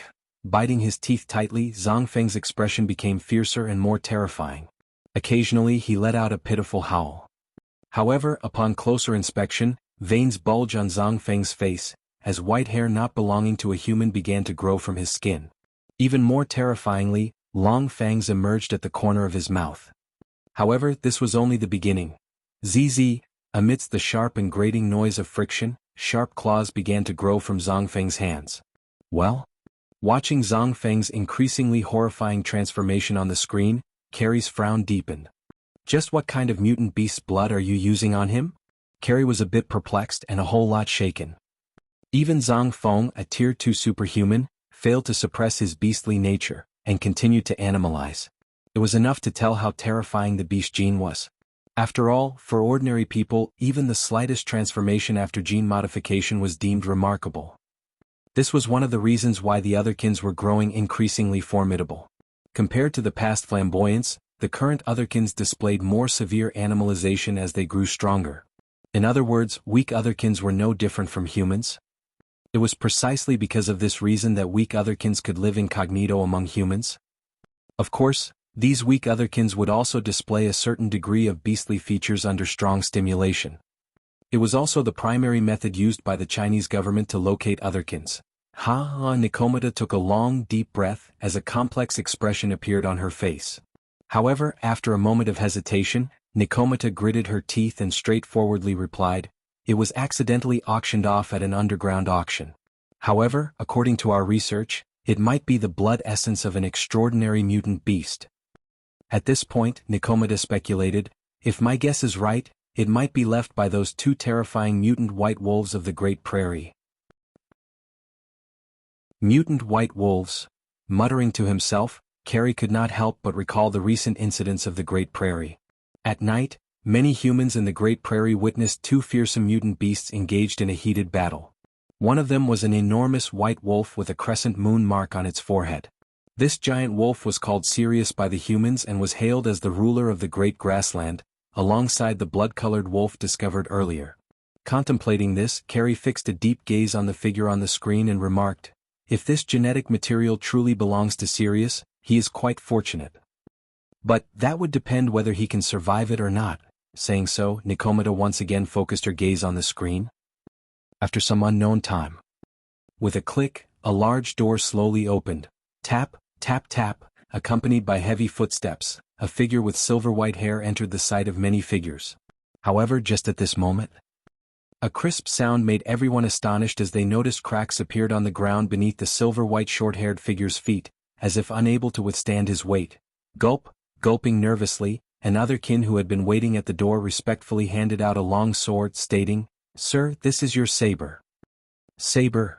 Muttering to himself, the young man took the saber. However, the next second, "So light," the silver white-haired young man remarked in a surprised voice, and exerted a little force. Immediately, the hilt of the saber seemed unable to withstand his strength and instantly shattered with a cracking sound. Ah! At the sight of this, not to mention the other otherkins, even Carrie and Nikomata could not help but narrow their eyes. The degree of fusion of this guy with the mutant beast genes is exceptionally high, unbelievably high. Taking a deep breath, Nikomata earnestly explained. In that case, have we created an exceptional companion? Smiling, the handsome and dashing Carrie raised the wine glass in his hand and started walking slowly. Welcome aboard, Zhang Feng. From now on, you will be a core member of our Dark Council. Evolution begins with a big tree, Chapter 437, Moon Symbol. Demon Blade. Flame City, one of the 10 new cities of China, a city ruled by the Empress, Ling Er. Atop a towering skyscraper in this city, a figure with silver-white hair stood quietly, gazing at the moon in the sky. Faintly, a glow was coming from the center of his brows. Upon closer look, the glow was emanating from a mark in the shape of a crescent moon. It was a moon symbol resembling as if left by moonlight. Amid the gentle glow, the young man lowered his head, staring at his own hands in a daze. For some reason he felt a mysterious force surging within his body. This force was strong and abstruse. He could not describe or explain in words, but the young man could clearly feel its warmth, as if it belonged to him from birth. Furthermore, bathing in the moonlight, his silver-white short hair started growing at a visible speed, reaching his waist in just a few breaths. At this moment, the already handsome Zhang Feng, with his sharp facial features, now exuded a touch of a strange charm. Especially with the moon symbol on his forehead, he appeared noble in an indescribable way. He exuded an extraordinary and noble aura as if he was born as a great demon. Just at this moment. Tap, tap, tap, sudden footsteps came from the silent darkness. The footsteps were swift, extremely so. Zhang Feng reacted in a flash, subconsciously clenched his fist. The next moment, with a deafening roar, a massive wave of purple flame surged towards him from one side. At the same time, within the sea of purple flames, a jade-like crystalline hand, bearing no resemblance to a human's, clenched into a fist and punched towards him. You are seeking death. Narrowing his eyes, Zhang Feng threw a punch of his own. Boom! The two fists slammed into each other, resulting in a thunderous clap. However, right at this moment, Zhang Feng's expression slightly changed, because the purple flame seemed to burn his soul, causing an indescribable stinging sensation. Just at this moment, Zhang Feng suddenly felt a tightness at the center of his brows. At the same time, the moon symbol on his forehead began to flicker, as if calling something, drawing in something. In just a moment, moonlight started gathering towards him, casting a hazy glow of moonlight around him. But it was precisely this moonlight that caused Zhang Feng's aura to skyrocket. Aoo! A deep and resonant howl, as if coming from ancient times, resonated. Vaguely, the surrounding otherkins who were rushing over, felt as if a silver-white heavenly wolf was howling at the moon. The next moment, much to the otherkins' surprise, Zhang Feng's figure disappeared all of a sudden. He moved so fast that he exceeded the visual perception of the otherkins. All they could hear was the howling of the wind in the night sky. The next moment, bang bang bang, like the beating of drums, the continuous clash echoed at the top of the skyscraper. The rooftop was not that big, yet one could see constant collisions between streaking white and purple light. However, they happened to be moving at an extremely fast speed. Not to mention ordinary otherkins, even someone as strong as Carrie had his pupils shrunk to the size of pinpricks. Even I can only catch after images. What kind of joke is this? Carrie exclaimed with incredulity, finding it a bit hard to digest. After all, his vision was quite sharp, yet now he could only capture mere afterimages. Does this mean that if we clash with each other, I'll be finished? One of them was his master, so he could accept that. However, the other happened to be an otherkin who had just finished his transformation. Shortly after that, ha-hoo, sound of heavy breathing filled the air. Looking up, a silver white-haired figure could be seen half kneeling on the ground at the center of the rooftop. His breathing was rapid and heavy, and large beads of sweat were continuously dripping down his temples. He happened to be staring at his own hands in disbelief. Is this really my strength? He was beyond belief, extremely so. He was a mere second-order Tier 2 superhuman, and after undergoing gene modification, his combat power had ascended to the third order. However, under the moonlight his combat power continued rising at a visible pace, reaching a level that he found difficult to accept. How is this possible? However, just as he voiced his disbelief, a cold voice interrupted him, "There's nothing impossible." Saying this, a figure materialized gradually on the rooftop as if rising from flames. She stood on the railing with her long hair dancing in the wind. The tall and slender figure appeared delicate, but feeling the surging spiritual energy around her, everyone could not help but be on edge. Despite being unable to see her face, Zhang Feng could tell that she was extremely beautiful. "Greetings, chairwoman!" Shouting in unison, the arriving otherkins all kneeled on the ground. Even Carrie, the vampire, who held a high position in Zhang Feng's eyes, was no exception. "Chairwoman," muttering, Zhang Feng seemed to realize something and took the initiative to lower his head, softly "Greetings, chairwoman." "Yes, hello." Smiling, Ling Er cast a deep glance at the young man. She did not expect to find such a talent among the otherkins, someone with a gene fusion rate of around 90%, completely inheriting the innate talent of the mutant beast. More importantly, the mutant beast whose gene he was fused with happened to be quite terrifying. It might very well be the legendary Howling Moon Celestial Wolf, no less powerful than the Lord of the Desert. Thinking of this, Ling Er's gaze also fell on the forehead of the silver white-haired young man, where a moon symbol was flickering intermittently. However, that was not all. Upon a closer look, the young man's eyes had happened to be golden, filled with hidden sharpness. Just like his name Zhang Feng, which meant hidden edge. The sharp aura was concealed, but once it erupted, it would be terribly sharp, extremely so. "From now on you'll accompany me." After some thought, Ling Er felt it was necessary to keep this young man by her side. "It would be better to keep such amazing otherkin by my side. If nurtured properly, he can be handed over to Master in the future. He could become yet another powerful force under Master's command. But for now I need to validate his loyalty." "Yes, chairwoman." Hearing Ling Er's orders, Zhang Feng agreed without a moment of hesitation. "Great." Nodding her acknowledgement with a smile, Ling Er reached out towards her back. In a moment, a remarkable long saber fell into her hand. "This is a demon blade forged from the bones of the Tier 2 mutant blood wolf. I went through quite a bit of trouble to get it for you." Saying this, Ling Er handed the saber to the astonished Zhang Feng. Evolution begins with a big tree, Chapter 438, Dark Council. It is called Demon Blade because it retains the soul of a mutant beast.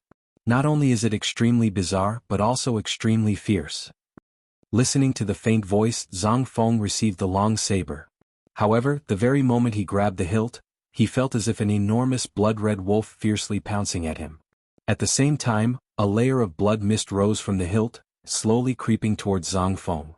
But the next moment, an inexplicable wolf's howl suddenly came from within his body. Immediately after, with a mournful wail, the saber with blood mist returned to calmness. What surprised Zhang Feng even more was that he could feel a cool sensation coming from the hilt. The saber felt as if it was an extension of his body. "Not bad," Ling Er praised, a bit surprised. Knowing that he had fused with Sirius Gene, she immediately thought of this Gorewolf blade. After all, this Gorewolf blade was quite a notorious demonic weapon in China. After passing through the hands of several masters, it had finally found a worthy owner. It should be noted that demonic weapons were weapons created by some smiths of China using a very fiendish smelting technique. Rumor had it that these demonic weapons were crafted from the bones of powerful mutant beasts, and on the day they were finished, they were infused with the essence of the mutant beasts to lock in the lingering soul. As a result, these demonic weapons retained some of the original abilities of the mutant beasts. More importantly, these weapons seemed to have a weapon spirit, something akin to a strange yet mystical sentience. If its user failed to tame it, this mystical sentience of the demonic weapon would erupt with a terrifying backlash. Not long ago, a Tier 2 superhuman had his consciousness taken away by a demonic weapon, and almost went on a killing spree. Had he not been discovered timely by another superhuman, that Tier 2 superhuman would have likely become infamous. This was the prime reason most humans were extremely afraid of the demonic weapons. Only true powerhouses understood that if these demonic weapons were tamed, they would become the most formidable weapons. For instance, Ling Er, who possessed a demonic weapon called the Whip of Underworld. It was forged using the lingering soul of the darkness serpent as the spirit, supplemented by the bones of a Tier 2 titanoboa. A single lash from it hurt like hell, whereby its victim felt as if they were being bitten by millions of ants. This was also the reason why superhumans gradually became able to contend with mutant beasts of the same tier. A good weapon could greatly enhance one's strength, and a suitable demonic weapon could double one's power. In light of this, it was quite evident that Ling Er's gift held significant value, which even Zhang Feng understood to some extent. Taking a deep glance at the Gorewolf saber, Zhang Feng looked at the nearby Ling Er with a grateful look in his eyes. "Thank you, chairwoman." With that, Zhang Feng tactfully walked to Ling Er's side. Since he had decided to follow, he would definitely serve and protect her. And a smile flashed on Ling Er's lips, feeling satisfied with his addition. Having gained a capable general was a matter of rejoicing for her. Right at this moment, Ling Er's gaze shifted on Carrie, the vampire, as if she remembered something. "How's the situation at Misty's Mountain now?" Reporting to Mistress, Misty Mountains has now adopted a quota system, selecting one person to trade every 3 days. Speaking up to this point, Carrie wished to speak but then stopped. "What's wrong?" Ling Er asked in a firm voice, a bit puzzled. "It seems that upper echelons of various countries have noticed something. They had started taking measures to prevent powerful superhumans from approaching Misty Mountains." Upon hearing this, Ling Er raised her brow as a sneer appeared on her lips. "Prevent powerful superhumans? Do they really dare TP? Do they think they are still living in the old era? After all, the reason why they are strong in the first place is because of their fervent pursuit of power. And now, the upper echelons of various countries are trying to stop them from seeking power. It is tantamount to cutting off their path to strength. It would be odd if these powerful individuals do not raise a fuss." There were even some individuals among these powerful superhumans that Ling Er feared. Nonetheless, these things were irrelevant to her. As far as she was concerned, developing the Dark Council was her prime focus right now. As these thoughts swirled in her mind, Ling Er stated in a deep voice, "As a major superpower, China does not favor the development of our Dark Council. I plan to relocate the Dark Council to the nearby small countries." Saying this, Ling Er focused her gaze on Carrie, asking his opinion. "What do you think?" "Well," Carrie hesitated for a moment, a bit uncertain.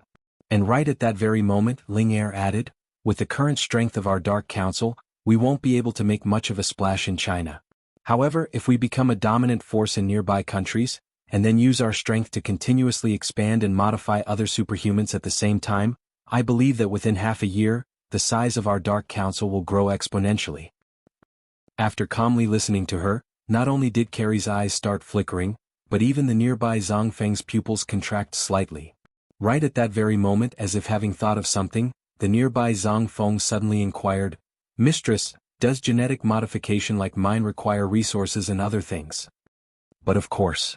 Ling Er did not hide anything and explained, "You're an exception. Real gene modification requires a considerable amount of manpower and resources. More importantly, the requirements for the genes of mutant beasts are very high. Even after all this, it begs the question of whether the modification will be successful. It depends on whether they can suppress their beastly instincts." Saying this, Ling Er also affirmed, "We can endlessly increase the number of otherkins, but there is no meaning in having too many weak otherkins. What we need is otherkins with a certain level of strength and talent."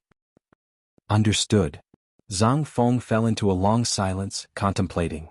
Originally, he wanted to contribute to the development of the Dark Council. However, in light of this revelation, he finally understood why otherkins had limited numbers. Such stringent conditions put a limit on the number of otherkins. Of course, the scarcity of their numbers ensured the quality of otherkins. No wonder the otherkins in the Dark World referred to themselves as neo-humans. Under such rigorous selection criteria, the otherkins have indeed far surpassed ordinary humans. Even the most ordinary otherkins can be called a genius. Just at this moment, a voice suddenly echoed in the air, "Mistress, I'm willing to lead the Dark Council to the nearby small countries." Carrie declared in a firm and resolute voice, bowing respectfully. "Mistress needs to remain in China. She can't leave with so many eyes watching her every move, and that leaves me to handle this stuff. I have a feeling that if the mistress is right, then the next time I return, the Dark Council would have truly become a force to be reckoned with."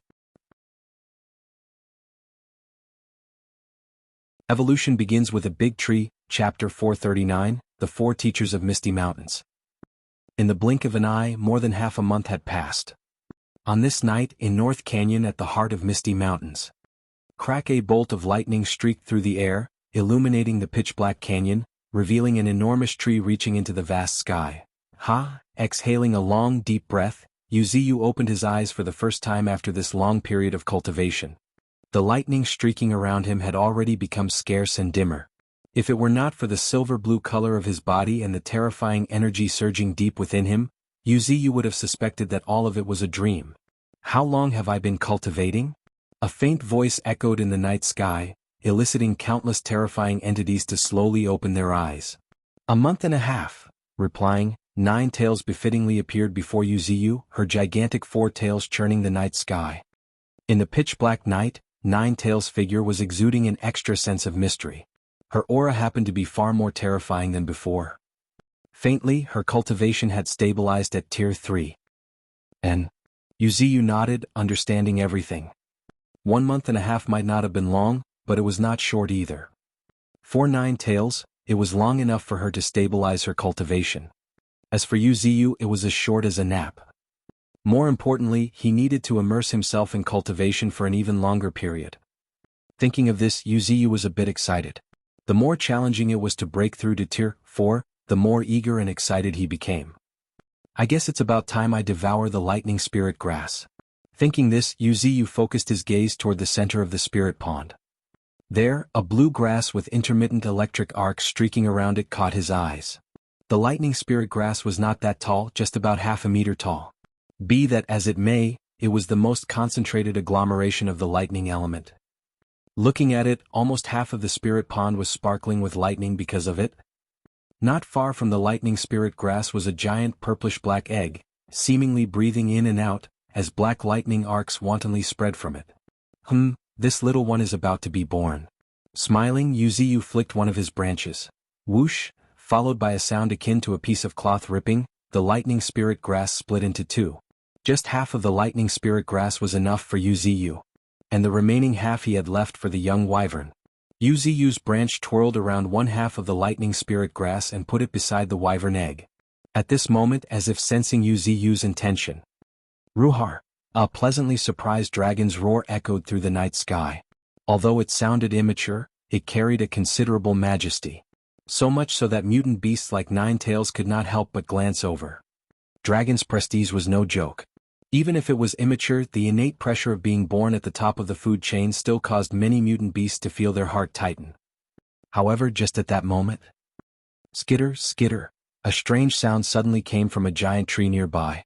Looking toward the source, many mutant beasts discovered an emerald-green scorpion as large as a palm, glaring in the direction of the wyvern egg. Its long green-scaled tail, far longer than its body, stood erect, much to their surprise. This little one actually dares to challenge the little wyvern? Wuxia's voice sounded amused and a bit surprised as well. Although the little scorpion had pretty good innate talent, it fell behind the wyvern in terms of bloodline by a lot. Nonetheless, the little scorpion was actually glaring at the little wyvern. It was proof in itself of the little scorpion's audacity. Well, don't you see who's taking care of this little scorpion? With pride, a figure dressed in green slowly emerged from the darkness. On her shoulder was a 5-color spirit flower that seemed to embody all the worldly beauty. Its petals were trembling slightly, just like her voice, giving the impression of triumph. However, she should be. The fact that she raised this little scorpion to this level gave her the capital to be proud. Wuxia smiled and did not argue on this. After all, in terms of psychic training, the 5-color spirit flower ranked second to none in the entire Misty Mountains. It was worth mentioning that Misty Mountains now had 4 indispensable figures among the mutant beasts. One was Lung Feng, who was skilled in looking after young beasts. He took care of them in every possible way. He had a great hand in the growth of every new generation. The most common examples were Lupin and the king of the rat clan, Shady. The second was Qing Gang. As the chief instructor of Misty Mountains, he had significant experience in training the mutant beasts. Even the strongest clan of Misty Mountains, the chimpanzee clan, was cultivated by him. At present, he was currently residing at Misty Mountains Arctic Island, patiently training the polar bear clan. Presumably, another formidable clan would be born in Misty Mountains very soon. The third was Bull Demon.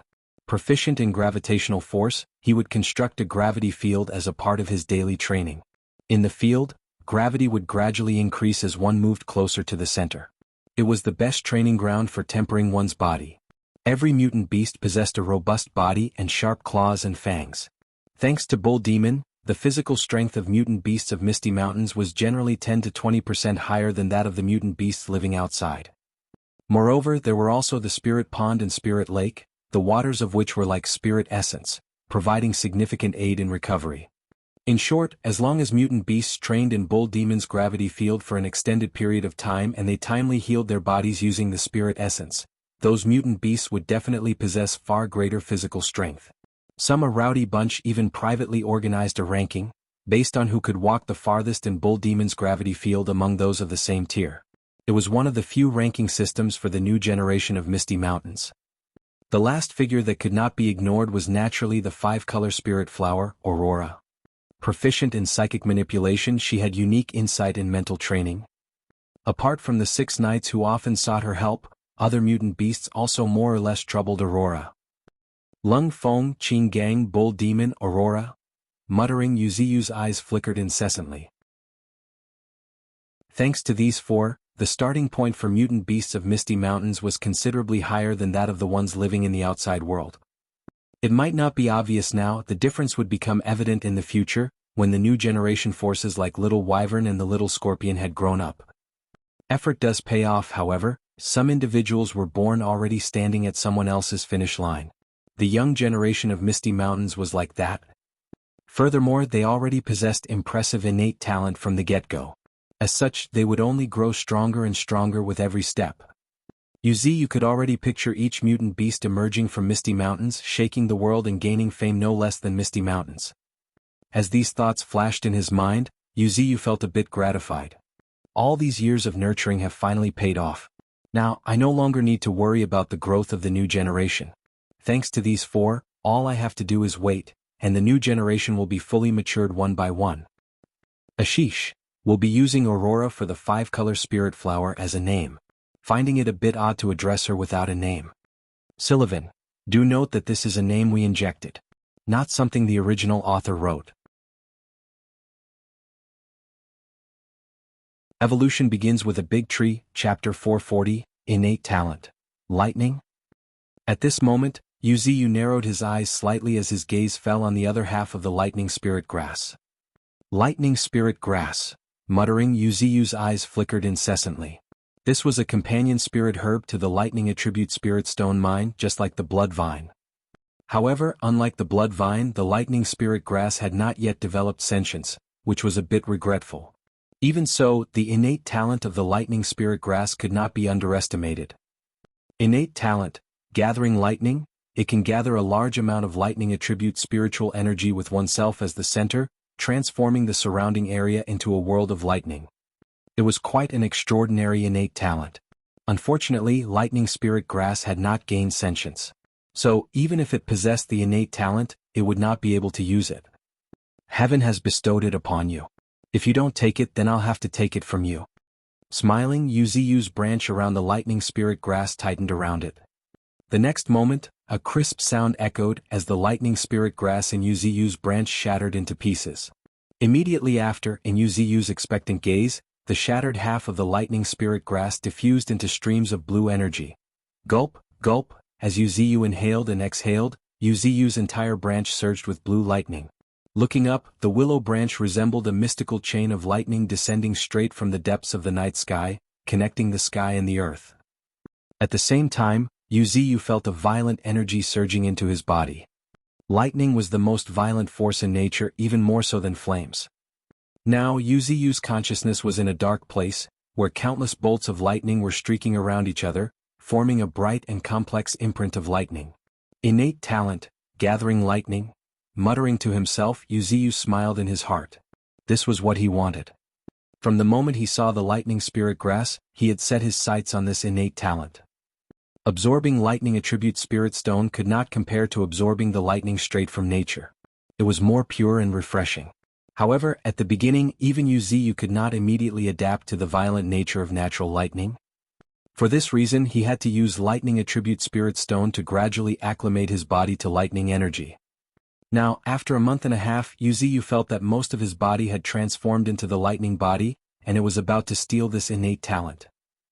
Focusing his gaze and gazing at the newly added innate talent on the status screen, Wuxia stated without a moment of hesitation, "System, upgrade the innate talent, gathering lightning."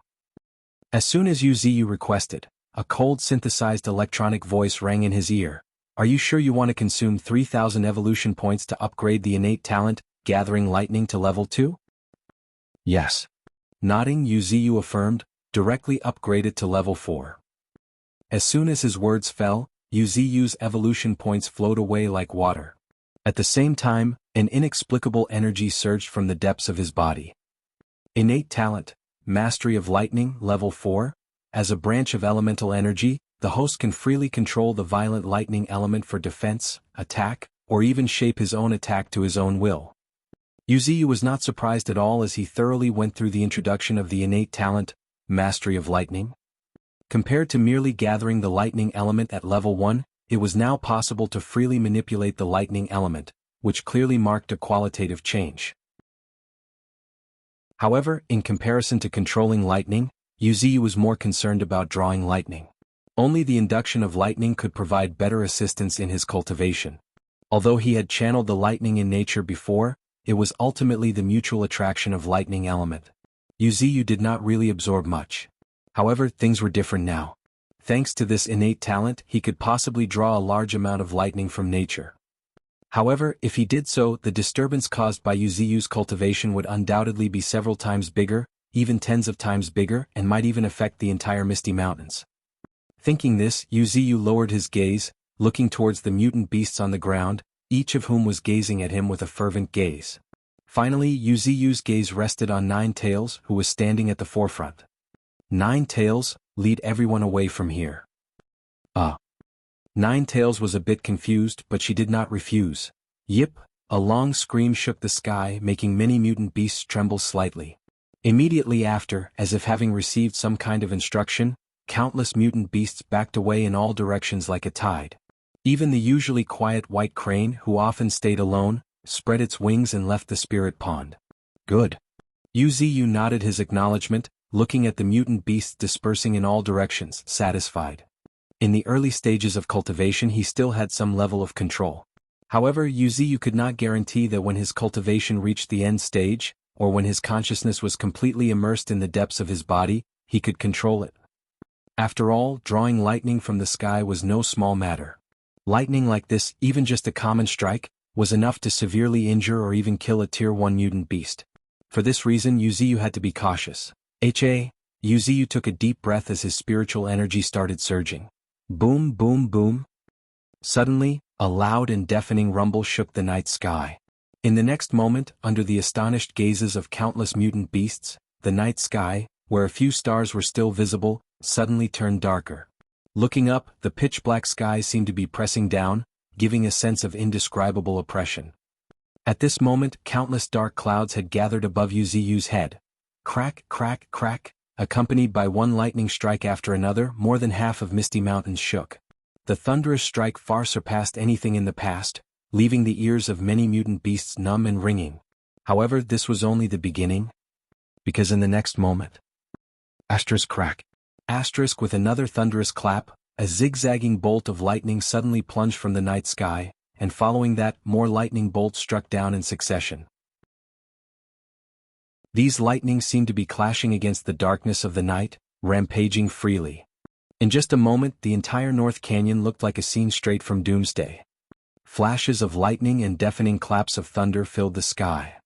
Much to the shock and dismay of the mutant beasts, the lightning strikes shattered mountain peaks and laid waste to towering trees that reached into the sky. Only charred trunks remained, eventually scattering into ashes.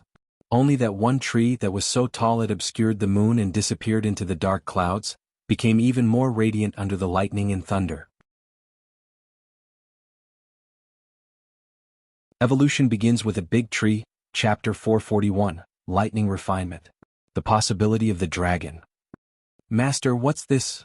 Looking at the towering tree standing in the distance amidst the lightning hell, growing more and more radiant, not to mention other mutant beasts. Even Ninetales looked away with lingering fear. The sight was terrifying, too terrifying to behold. Each lightning bolt was so powerful that it would even leave a Tier 2 mutant beast heavily injured. Even Ninetales, who had already stepped into Tier 3, had little confidence in withstanding just a couple of bolts. Yet now their master chose to cultivate within this lightning hell, and by the looks of it, it was another secluded cultivation. This. Taking a deep breath, suppressing the lingering fear in her, Ninetales turned around and commanded, "From now on, North Canyon is a forbidden zone in Misty Mountains. No mutant beast may approach on their own accord." "Yes," responding in unison, the corners of many mutant beasts' eyes twitched. "If any mutant beast dares to approach on its own accord after witnessing this apocalyptic sight, I'm afraid they have already forfeited their lives." However, just at that moment, a cry suddenly rang from the crowd of beasts, "Where's 10th?" Hearing this, a hint of urgency appeared on the face of Bull Demon. Ninetales was also stupefied, a stunned look on her face. "You did not forget to bring it out, did you?" Extremely bewildered, Ninetales swept her gaze at the crowd of mutant beasts. However, she found each and every mutant beast hurriedly avoiding her gaze. Until Ninetales' gaze landed on Old Third, White Tiger. "Well, elder sister, it seems like we forgot to bring 10th out." White Tiger awkwardly raised his paw, also dumbfounded at this moment. Ever since everyone learned that the Wyvern Egg was recognized as 10th beast by Master, many mutant beasts affectionately called it Little 10th. Usually, whenever they drank water from the spirit pond, they would often tease it. At this moment, mutant beasts dumbfoundedly realized that their Little 10th was still a giant egg. Just now, when Ninetales ordered a retreat, many mutant beasts subconsciously forgot that Little 10th was still an egg and could not run. Not to mention White Tiger, the rest of the mutant beasts were looking at each other. Even Ninetales' expression was a bit strange. "Nothing is going to happen to it, right?" Muttering in a somewhat uneasy voice, Ninetales cast a deep gaze towards North Canyon, which had turned into a lightning hell. After a moment, Ninetales' gaze became focused as if she had resolved to do something. Boom! A sea of deep red flames surged as her terrifying spiritual energy started rising. However, just as Ninetales was about to charge into the depths of North Canyon to bring out Little 10th, laughter rang out in Ninetales' mind. "No need to come, Little 10th is all right." Interjecting, Wuxia, who had not yet fully immersed in cultivation, watched the giant purplish-black egg in the center of Spirit Pond, greedily absorbing and releasing lightning with interest. Unlike before, the outer shell of the Wyvern Egg was now adorned with countless lightning-like patterns. At a glance, it appeared as if it was weaved from lightning. This was the current Little 10th, who had finished absorbing half of the lightning spirit grass. Now, not only was it staying calmly in the spirit pond, but also occasionally emitted a pull, absorbing the lightning from the sky. Faintly, Wuxia could feel that the Wyvern Egg was happy and excited. Apparently, absorbing the lightning was tremendously beneficial for it. Refining the bloodline with lightning and attempting to transform into a true dragon? Pondering, Wuxia cast a deep glance at the giant purplish-black egg. Refining with lightning was a very bold act. At first, Wuxia only attempted to purify the bloodline of the Wyvern Egg a bit, and that was because he possessed the terrifying strength to do so. As for deeper lightning refinement, Wuxia did not attempt it. Not because he could not, but because he was afraid. Such an act, even just a slight negligence, could damage the Wyvern Egg's foundation. And as an outsider, even if Wuxia possessed terrifying strength, he had a hard time controlling the degree of strength he could exert. As such, Wuxia did not dare to attempt a deeper lightning refinement on Little 10th. However, now, Wuxia stared blankly at the sight before him, a bit surprised. He really had not expected for Little 10th to be so bold. Although baptizing oneself with lightning would be much simpler for Little 10th, who had not been born yet, there were still enormous risks involved. Not to mention the fact that the lightning drawn by Wuxia was extremely violent. Wuxia exhaled a long, deep breath, feeling a bit helpless. He was uncertain what to do now. If Little 10th succeeded, this might be the biggest opportunity in Little 10th's life. If Little 10th failed, it might cease to exist in the world. It happened to be a significant decision for Little 10th, and Wuxia naturally could not make the decision for it. However, watching the increasingly excited Little 10th, Wuxia finally signed in resignation. Soon after. Snap, snap, snap. One branch after another snapped as more than 20 drops of rich life essence fell into the spirit pond in succession. Since this is your choice, I won't obstruct it. Whether you succeed or fail, it's up to fate. I hope you take care of yourself. Saying this, Wuxia withdrew his consciousness back into his body, and began his true cultivation. As for little Tenth, Wuxia had done everything he could, the rest was beyond his help. Even if so much life essence was unable to assist little Tenth in achieving this great opportunity, then Wuxia could only express deep regret.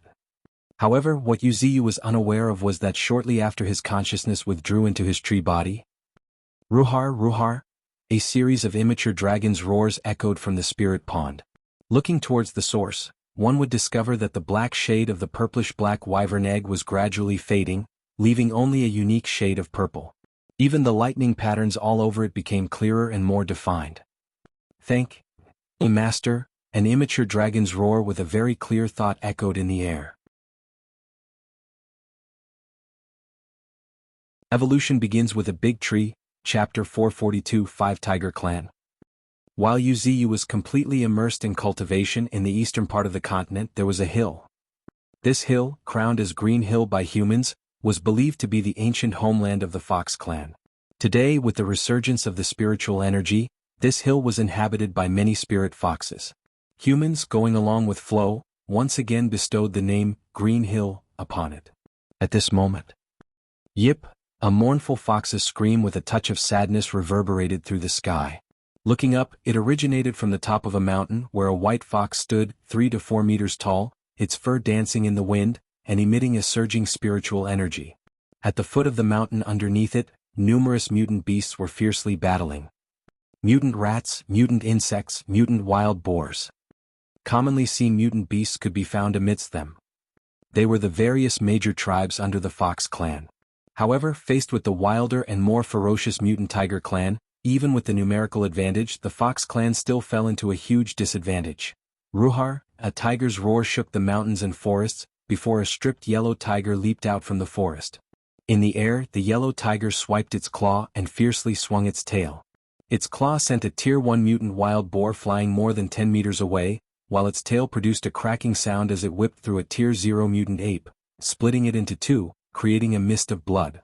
Tiger Clan's old fourth, King Ba, White Fox standing at the top of the mountain shouted in a solemn voice as a look of helplessness appeared on its face. Compared to the Tiger Clan, the individual combat power of other mutant races differed too much.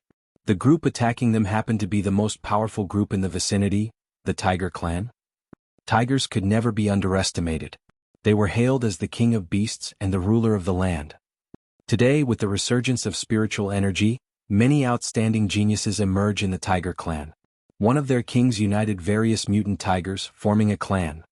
And so the notorious 5 Tiger Clan into existence. It had 5 kings, each Tier 2 transcendent of 2nd or 3rd order. And here lay the racial advantage of the Tiger Clan. Once a tiger became a Tier 2 transcendent, its combat power would be, at the very least, comparable to those of the 2nd order. Are you obediently going to surrender the spirit herb or not?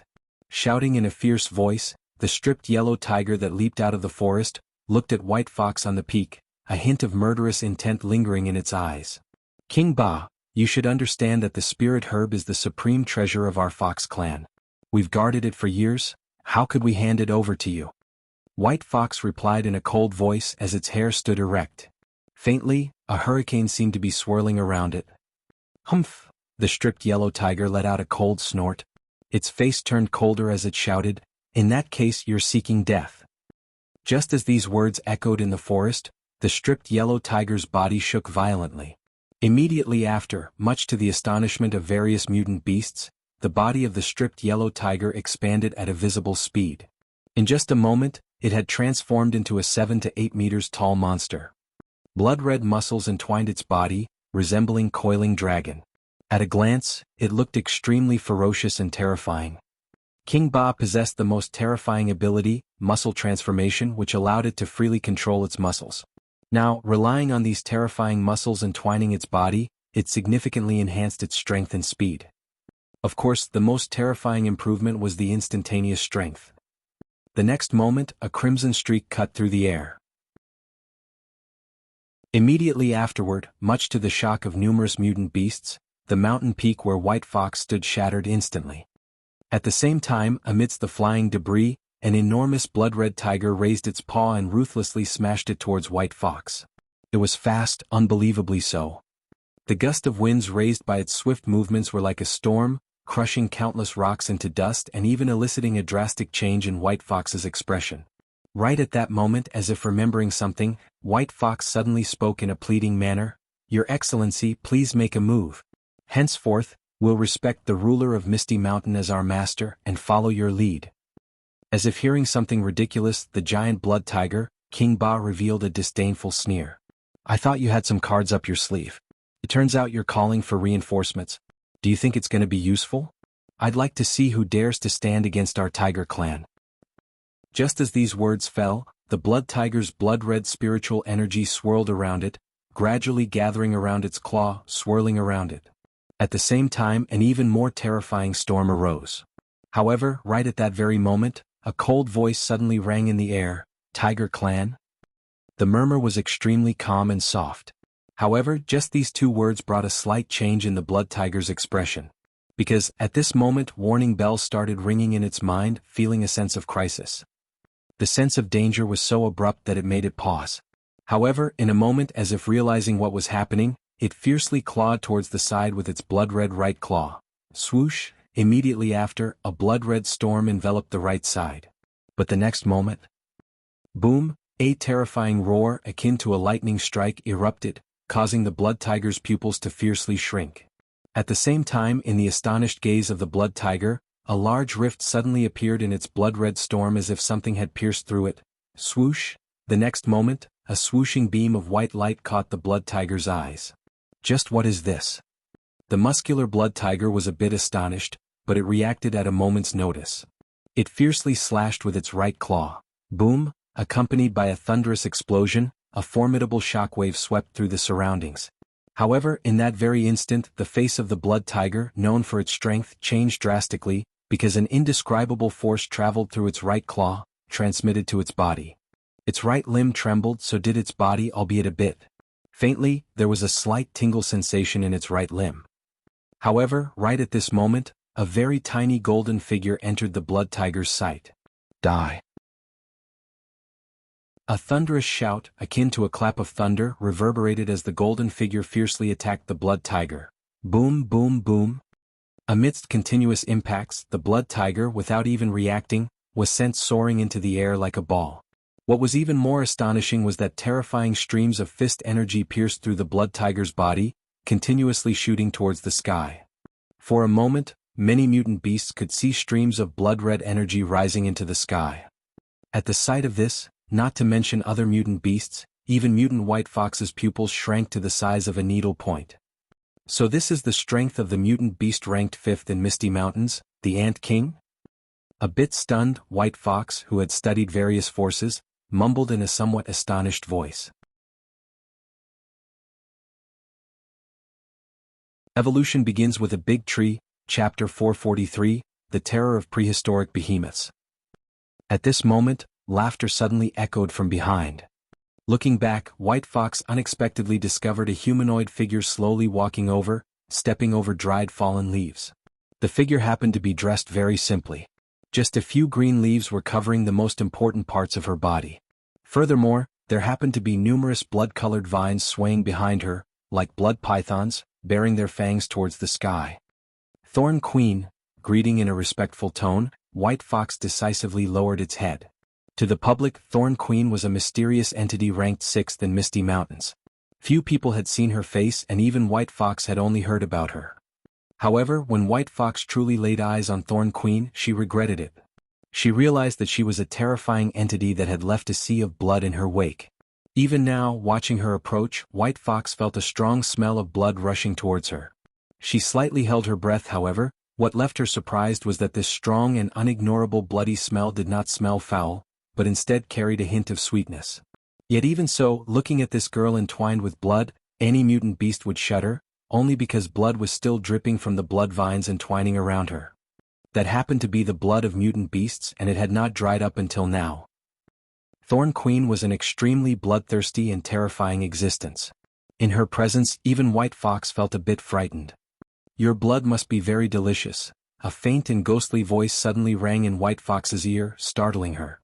At this moment, raising her head, White Fox was horrified to find that the Thorn Queen was already standing by her side, licking the drop of the blood still remaining at the corner of her mouth. However, before White Fox could respond, Thorns pursed her lips into a smile and stated, "Don't worry, I don't target my companions." Claiming so, Thorns slowly made her way to the summit of the mountain. She gazed down, looking at the foot of the mountain, where hordes of mutant beasts were locked in a heated battle with each other. Although there were numerous tribes under the Fox clan, they were still losing ground against the huge army left by the leaders of Five Tiger clan. At the sight of this, a red blood gleam flashed in the depths of Thorn's eyes. The next moment, she slowly raised her hand as blood-red spiritual energy swirled around it. "Strangle them," Thorn softly murmured as the seeds that she had dispersed earlier started growing wantonly. Roar, roar, roar. Amidst a series of terrified roars, countless blood-red vines suddenly emerged from the ground, much to the shock of countless mutant beasts. They were like numerous blood-red pythons, growing wildly and entwining freely. Schlick, schlick, schlick. The sharp blood thorns of the vines ruthlessly pierced into the bodies of mutant beasts, eliciting even more piercing and mournful wails. In a flash, the area within 10,000 meters radius seemed to have turned into hell. Even the leaders of the Five Tiger clan who were at Tier 1 were now in dire straits. One after another, blood vines ruthlessly entwined around them, digging deeper into them. Spiritual energy, blood, and everything else were rapidly depleting. In just a moment, a mutant tiger that was completely entwined by the blood vines into a ball, actually started withering, leaving just a bag of skin and bones. All its blood had been devoured until none remained. Just as I expected, war is the best way to grow faster. Feeling the terrifying energy surging within the blood vines, Thorns pursed her lips and her eyes flickered incessantly. In just a short while, her spiritual energy had soared by 20,000. It was worth notice that her total spiritual energy was over 400,000. What was even more terrifying was that she had yet not fully assimilated most of the spiritual energy. Once it was fully digested, her spiritual energy would probably surge again. Of course, there was no denying that the spiritual energy obtained through bloodthirsty devouring of other beings contained many impurities and would affect her consciousness. Knowing this, Thorns took out a piece of willow leaf from her waist, before placing it in her mouth. And just as she placed the willow leaf in her mouth, a tinge of coolness emanated from the leaf. Wuxia's willow leaf had abundant vitality and contained a strange power that could calm the mind. He did not have many such leaves as each leaf required to be nourished using spiritual energy and life essence. Still, considering the extreme bloodthirsty nature of Thorns and Titan, there was quite a high chance of them losing their mind, so Wuxia prepared 3 leaves for each of them. While Thorns had unleashed such a terrifying move on another battlefield. Ruhar, an extremely cruel and terrifying dragon-like roar shook the sky and the earth. Immediately after. Thump, thump, thump, a behemoth began charging from the horizon, creating earth-shattering tremors. It was huge and hideous. Its forelimbs were hung high in the air, as if poised to tear apart everything before its eyes. Behind it was a gigantic tail several tens of meters long. Pteranodon, the ruler of the Cretaceous period and a member of the long-extinct dinosaurs. At the sight of such a creature, not to mention the Tiger clan, even most of the Fox clan were flabbergasted. However, Titan did not have time to pay attention to them at this moment. He was excited and elated.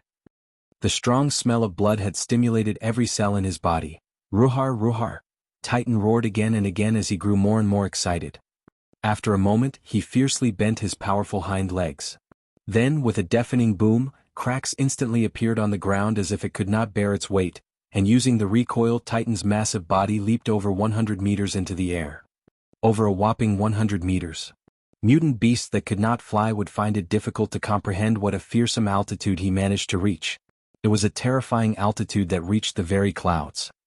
However, what made this feat even more terrifying was Titan's colossal size, weighing around 10,000 tons. A staggering 10,000 tons, that was quite a fearsome number. Yet now, with this much weight, Titan fiercely slammed towards the battlefield. Boom! Accompanied by a deafening crash that looked like a nuclear explosion, a fearsome shockwave spread in all directions. At this moment, the entire battlefield fiercely quaked, as if struck by a massive earthquake. Not a single mutant beast could stand its ground. In the center of the explosion, a massive pit had formed, with numerous clouds of blood mist lingering in the air. Just within the crater was filled with dust and sand. Ruhar, Ruhar, increasingly ferocious draconic roars echoed through the sky. Asterisk thump, thump, thump. Another series of tremors coursed through the ground as Titan made its way out of the cloud of sand and dust step by step. The next moment, in the astonished gazes of countless mutant beasts, a gigantic creature, covered in blood and with a Tier 1 mutant yellow tiger in its mouth, slowly emerged from the cloud of dust. Old Seventh is really terrifying. With a lingering fear in her heart, Thorns withdrew the countless blood vines that had blocked the oncoming shockwaves, her facial muscles twitching uncontrollably. At this moment she finally understood why the divine tree had kept the three behemoths to stand their ground in Misty Mountains. Given their destructive power, even 10 Misty Mountain would not be enough for them to wreak havoc. This was the power of a behemoth, the most terrifying aspect of prehistoric behemoths. Their destructive power was far beyond common understanding, enough to instill fear in most mutant beasts.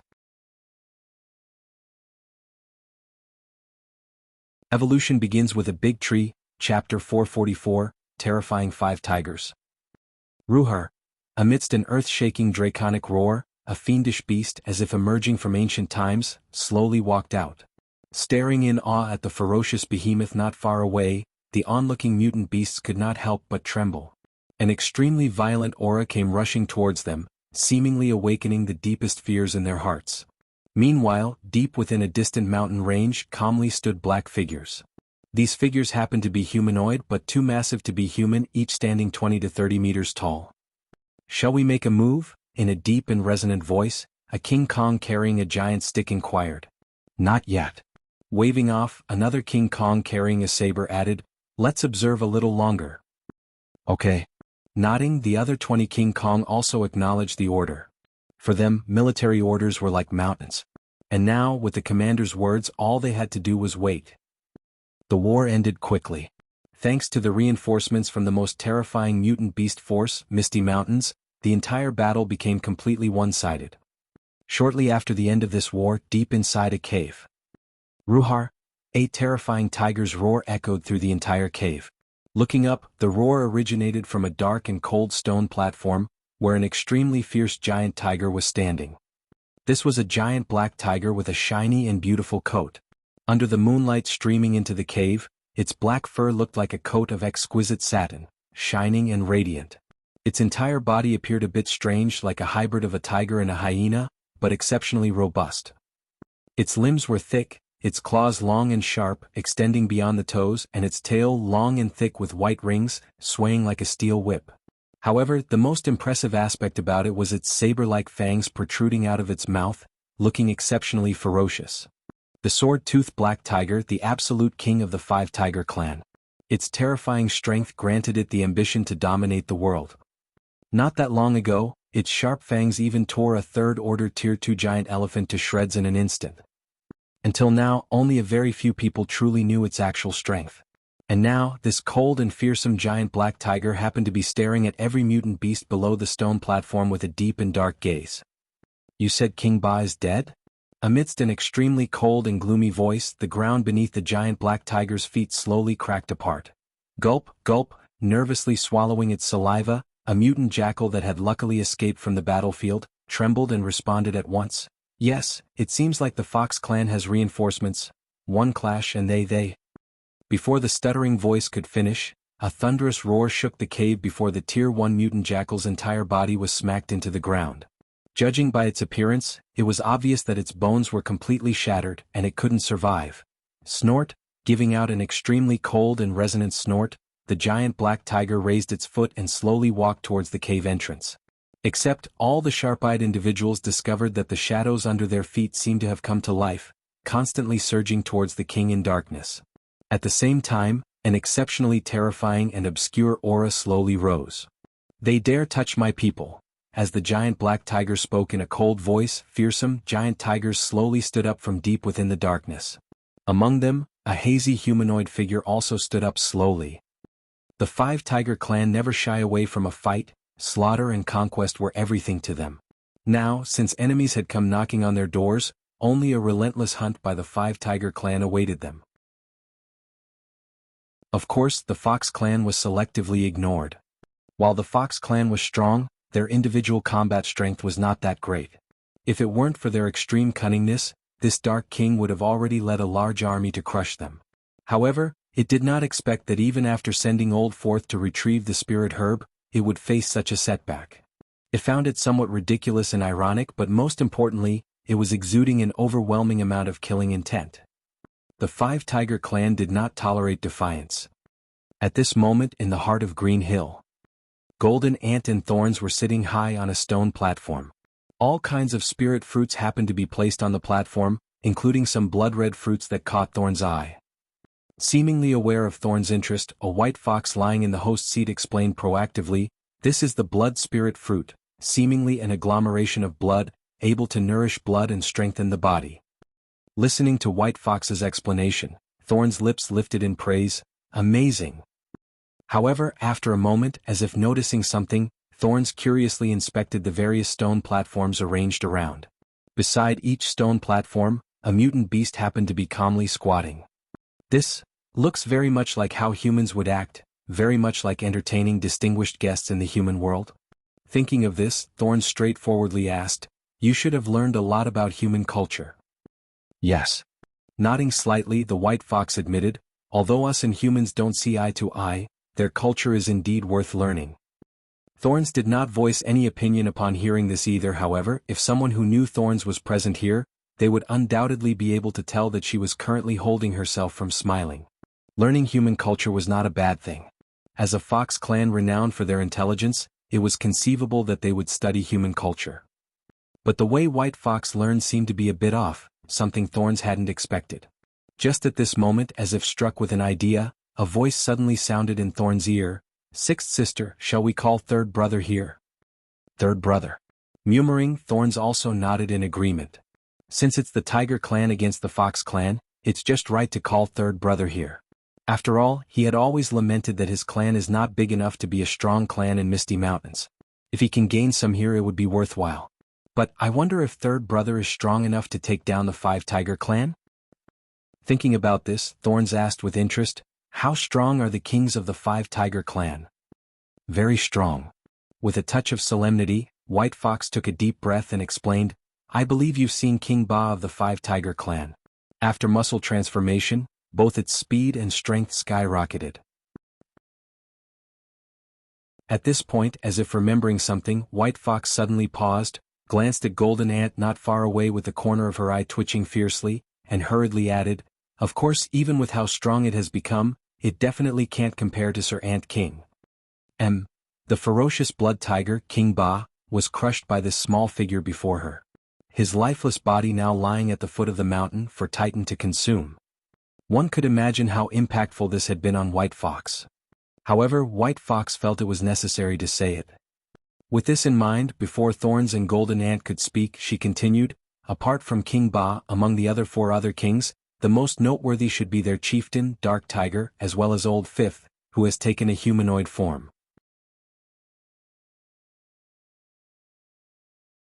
Evolution begins with a big tree, Chapter 445, Terrifying White Tiger. The chieftain, Dark Tiger and Old Fifth, who have achieved humanoid form, huh? Muttering to themselves, Thorns and the Golden Ant exchanged glances. Leaving aside other things, just the fact that it had managed to achieve a humanoid form put them on guard. After all, there were not that many mutant beasts that had managed to cultivate a humanoid form. One was a bull demon, one was a giant lightning bear, and then there was the Lord of the Desert lurking in the Taklamakan Desert. Each and every single one of them was amazingly powerful. And now, a tiger had surprisingly achieved a humanoid form. Its strength could simply be imagined. With this in mind, Thorns joked, "If third brother comes, won't he get beaten the shit out of him?" "No," with a firm response, Golden Ant added in a cold voice, "Third brother is not that weak." Looking at the serious Golden Ant, Thorns was somewhat helpless. She was just making a joke, but she never expected Golden Ant to be so uncooperative. However, after considering Golden Ant's character, she came to accept it. Fifth brother is good at everything, but he is a bit cold, arrogant, and takes everything very seriously. However, he was right about one thing: third brother is not that weak. Thinking this, Thorns gestured towards the sky. The next moment, screech!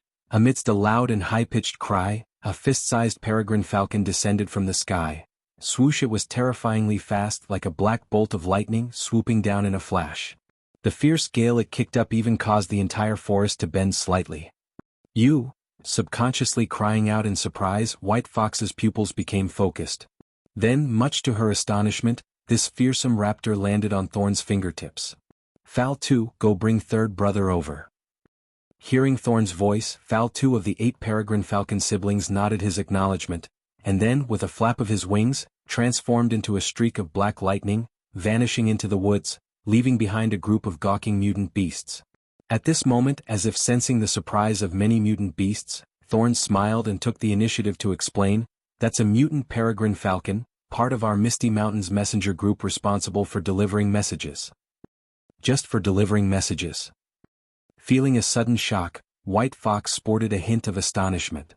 An extremely fierce raptor of speed that far exceeded understanding, like lightning, is only being used as a messenger? Are you kidding me? Is Misty Mountains truly terrifying to such an extent? However, at this point, noticing the shadow of a smile on Thorn's queen lips not far away, White Fox also knew that she had lost composure. Cough, forcing a cough, White Fox decisively changed the topic. "My elder sister Black Fox is about to return. Please wait a moment." "Very well." Nodding, Thorns and the others also sat down, choosing to quietly wait. Shortly after that, a black lightning bolt streaked across the sky, leaving a howling storm in its wake high in the sky. Screech! A loud and high-pitched cry resounded through the entire sky. Immediately afterward, as if receiving some message. Ruhar! A terrifying tiger's roar suddenly echoed from the ground. Looking in the direction of the sound, a white tiger with snow-white wings jumped out from the forest. "Fal 2, what is it?" Asking in a casual tone, White Tiger flapped his wings and soared high into the sky. "Third brother, we encountered a formidable clan called the 5-Tiger Clan near Green Hills. This clan is led by 5 mutant tigers, and their strength is quite formidable." Taken aback, White Tiger was stupefied for a good while. Mutant tigers. Amidst faint murmurs, White Tiger's gaze also landed on a peak, where a bright yellow tiger happened to lay quietly. This was a Tier 1 mutant yellow tiger, second only to White Tiger in the Tiger Clan. Be that as it may, Yellow Tiger did not rank that high in Misty Mountains. After all, the strongest clan in Misty Mountains, the Chimpanzee Clan, had 22 King Kongs. With their terrifying physique and unparalleled strength, ordinary mutant beasts didn't even have the courage to make a move against them, let alone fight them. Whereas his Tiger Clan. To put it bluntly, if it weren't for him supporting them, the entire Tiger Clan in Misty Mountains would be somewhat inconspicuous, not even comparable to a clan. Roar, roar, roar, White Tiger roared continuously in excitement. Let's go, I'll finally get to raise my head in Misty Mountains." Excitedly shouting, White Tiger flapped his white wings and flew towards the horizon. However, the next moment, as if remembering something, White Tiger suddenly turned around and flew back, asking embarrassedly, "Brother, where is it?" "East." The second oldest of the peregrine falcons smiled, a bit speechless. Third brother's intelligence is beyond anything. However, just at this moment, as if thinking of something, Fal 2 also reminded, "Third brother, I heard that this 5-Tiger Clan is quite formidable." "Formidable?" Mischievously smiling, White Tiger stated in a somewhat anticipated voice, "That's great, that's even better. If they aren't formidable, how can they hold up my fort?" Speaking to this point, the White Tiger seemed to have recalled something and started complaining, "You might not know, but that Dark King, just because of his 22 King Kong, ignores me and trains all day long. And the Polar Bear Clan also, always moves in groups every day." Upon hearing the White Tiger's complaints, the corners of Fal 2's beaks also twitched. However, the next moment, seeing White Tiger continue complaining, Fal 2 felt that he needed to make things clearer. Thinking of this, Fal 2 cleared his throat, emphasizing once again, "Third brother, what I mean is, they are terrifyingly strong. If you can't defeat them, what will you do?" Stunned, White Tiger kept blinking his eyes in a silly manner. "If I can't defeat them," White Tiger mumbled, dumbfounded. "So, it turns out Fal 2 doesn't have confidence in me." All kinds of emotions raced in White Tiger's mind. As if someone had stepped on his tail, he replied in an agitated voice, "Let me tell you not to mention a 5-Tiger Clan, even if there are 10 of them, I can still beat them. You think a group of useless tiger cubs can pose any challenge to me? While old third, white tiger boasted, streaks of black light shot from him one after another, spreading in all directions, even staining the sky a few shades darker. Faintly, one could even hear a cacophony of countless desperate wails and screams echoing in the air. A terrifying and oppressive air permeated the surroundings.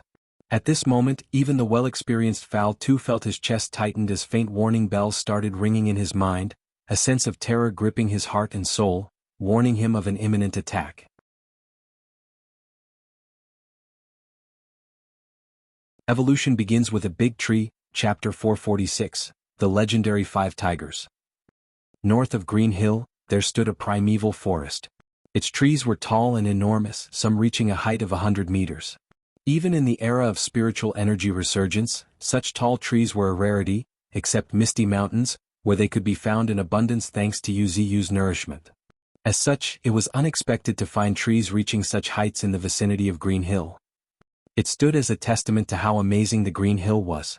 A fertile land with diverse fauna. This blessed paradise had nurtured many powerful mutant beasts. Suddenly, a loud and resonant tiger's roar reverberated from the distant primeval forest. They're here. Focusing her gaze, Thorns, leading many mutant beasts, stood on a hillside. Beside Thorns there were 2 large foxes. One was a white fox with 2 shiny black eyes that curved upwards. With her fluffy tail held high and a petite body, she exuded an exquisite feeling.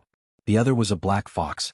Her eyes were narrow and under the moonlight, seemed extremely charming, akin to a woman with myriad charms, enchanting and elegant.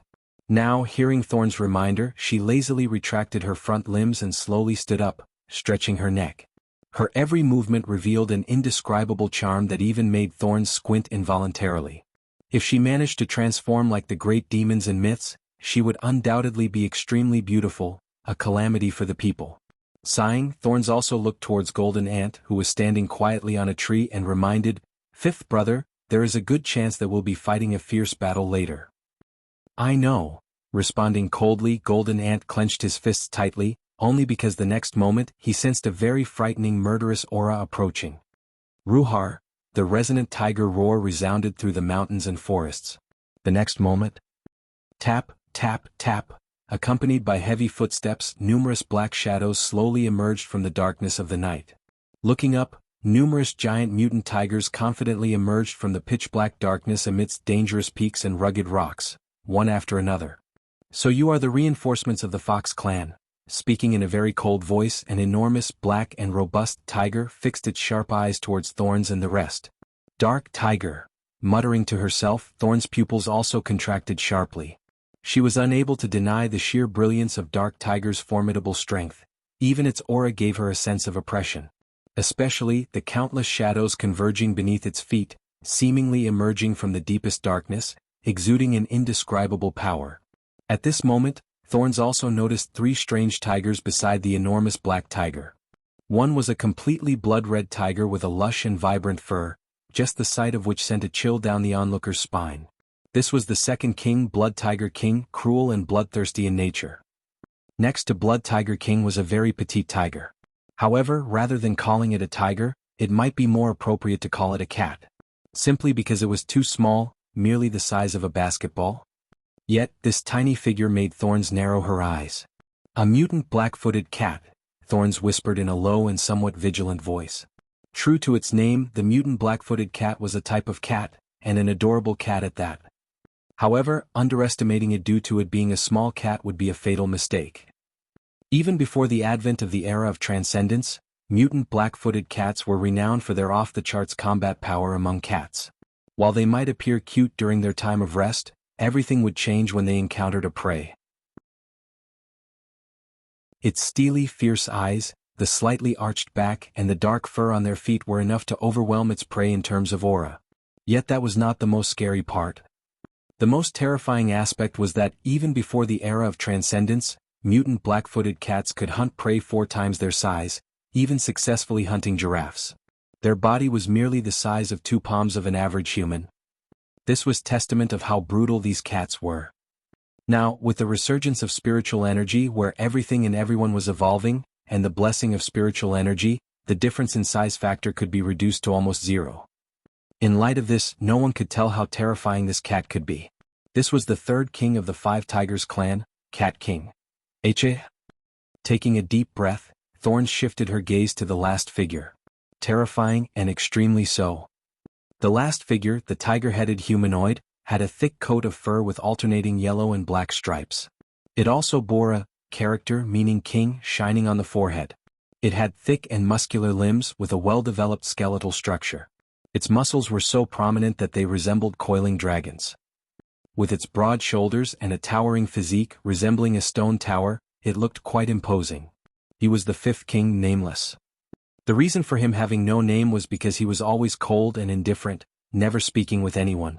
If it weren't for the well-informed black and white foxes, no one would know of his existence. However, the more mysterious one was, the more terrifying it would be. This was one of the unchanging truths of the era of transcendence. Now, deeply looking at this figure, Thorns had to admit, the fifth king was indeed very frightening. It was a powerhouse no less than herself. The kings of the Five Tigers clan are each more formidable than the last. With a deep sense of apprehension, the originally charming and elegant black fox tensed up, with her black and silky fur fluttering along the wind. Indeed. Nodding golden ant standing on the treetop also acknowledged. However, it was more than just acknowledgement, his fighting spirit was soaring. Visible to the naked eye, a storm started brewing with golden ant at the center, showing signs of spreading. No wonder they dared to provoke us, they actually brought such reinforcements. Gazing deeply at the golden figure on the treetop, Dark Tiger's eyes also flickered slightly. However, in a moment, its expression turned cold and it snorted, saying, "However, you still can't escape death." Just as its words fell. Roar. A terrifying tiger roar suddenly echoed. Then, visible to the naked eye, concentric ripples of sound waves profile rated from the mouth of this giant black tiger. Boom, boom, boom. Accompanied by successive explosive sounds, countless rocks within a radius of kilometers shattered, and even the towering trees started to be reduced into powder.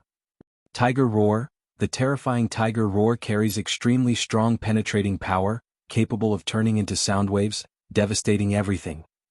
This guy. Watching this devastating attack that crushed everything in its wake, Black Fox Queen's scalp also tingled. But after a moment, she gritted her teeth and stepped forward. After all, behind her was her clansman.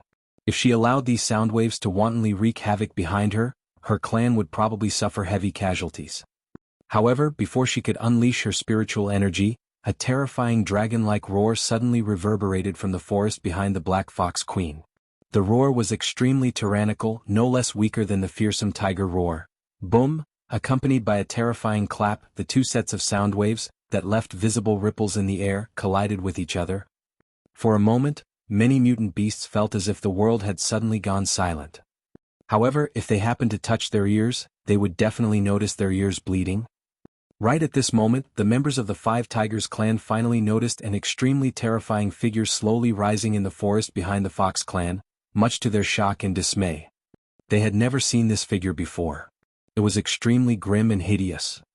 Its front limbs happened to be raised high, and it had a humongous steel whip-like tail swaying left and right behind it.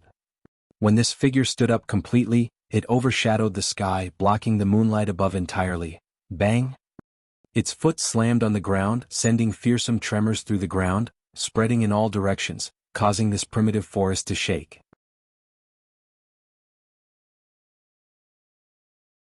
Evolution begins with a big tree. Chapter 447, Silent Steps. Someone can actually withstand my tiger roar? An exclamation escaped the giant black tiger, yet no concern could be seen on its face. The tiger roar was just its most rudimentary technique. If they can't withstand my tiger roar, then there is no meaning for me to come here. Thinking about this, the giant black tiger cast a deep glance at Thorns and the others, a hint of fierceness flashing in its eyes. Roar! Suddenly, a long tiger roar akin to the horn of war echoed in the primitive forest. At the same time, an overwhelming tide of beasts emerged from the darkness, crashing towards Thorns and the rest like ocean waves. We won't lose.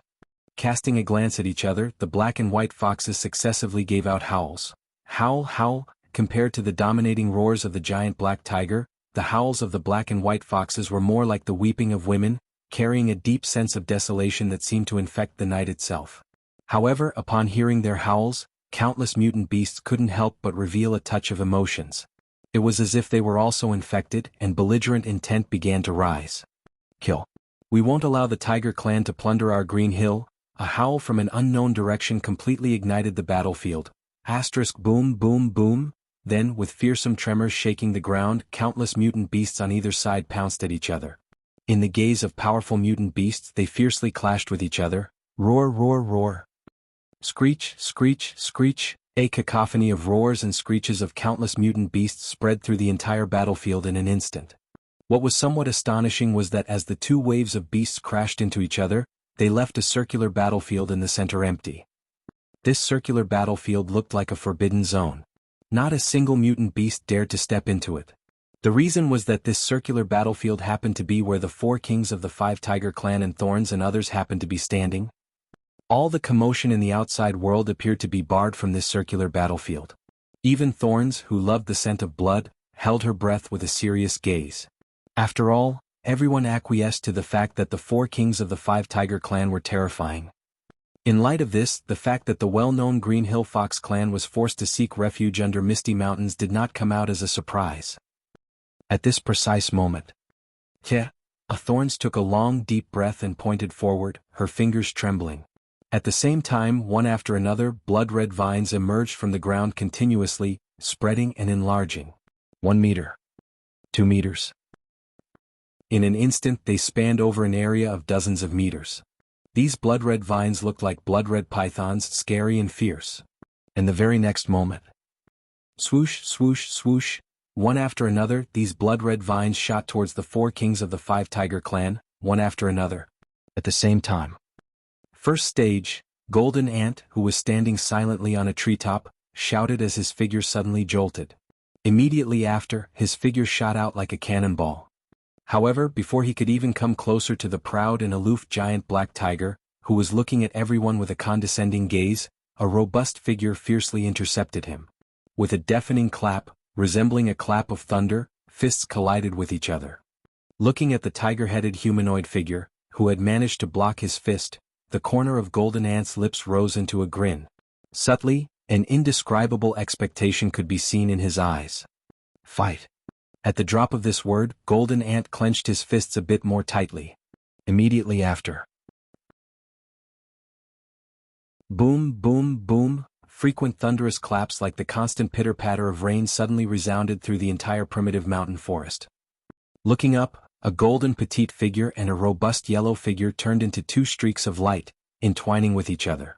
Wherever they passed, not to mention giant trees, even the rocks instantly shattered into pieces, shooting in all directions. This little creature can actually go head-to-head with 5th King? Cried the giant black tiger in an astonished voice, sporting a hint of seriousness. Others might not have an idea, but how could it not? Old 5th, known as King of Strength while having a humanoid form, excelled in explosive strength. It once infiltrated the human realm, learned from a hidden expert, and mastered a set of powerful martial arts. While his moves may appear cruel and vicious, they were the best interpretation of strength. It could be said that even it didn't want to confront the 5th King in terms of explosiveness. But now, much to Black Tiger's surprise, a tiny little ant could. Hey! And clicking its tongue, the giant black tiger chuckled sinisterly. That ant should be the prodigy of the ant clan. Like prodigies the most. Every time it slaughtered the prodigy of other races, it experienced an indescribable pleasure. Just like not long ago, a prodigy of an elephant tribe challenged it. Its mournful cries were something that the giant black tiger missed even now. At that very moment. Swoosh! Suddenly, the sound of something rapidly moving attracted the attention of the giant black tiger. Looking up, it noticed a delicate figure leaving after images, constantly flickering among the tall trees. Cat King, its 3rd sister, was a terrifying existence with speed reaching incomprehensible levels. Among humans there was an ancient profession called assassin. Cat King could be called a natural-born assassin. In just a few breaths she had crossed hundreds of meters, pouncing towards the distant humanoid figure. Just in time. With a light laugh, Thorns glanced at the fleeting figure in the air, sporting not much concern. She raised her hand as numerous blood-red vines dancing in the air suddenly changed direction, rapidly shooting towards this petite dark figure. Swoosh, swoosh, swoosh, the blood-red vines moved as swiftly as wind itself, creating sharp sounds of cutting through air. However, just when they were about to get close to this petite figure, Thorn's pupils suddenly shrank because, the next moment, this petite figure disappeared into the air. Thorns exclaimed in surprise, a bit taken aback. Right at that very moment she heard a faint voice coming from the side. Cat King is so fast that it's unimaginable, but that's not the most terrifying part about her. The most terrifying aspect about her is that the faster its speed, the quieter the sound it makes, eventually even disappearing from our sight. That is the infamous silent steps of Cat King. Listening to the nearby Black Fox Queen's voice, Thorn's eyebrows rose slightly. There was no denying that the Black Fox Queen's remarks had truly left Thorns astonished. But is it really enough? As if thinking of something, a shadow of a smile subtly tugged the corner of Thorn's lips. She was recalling her master's evaluation of her. Thorns, your blood vines weave an absolute defense. They can detect all means of attack before they even get close to you, preemptively evading or even blocking them. This is your most powerful ability. Of course, whether it can block or not depends on you.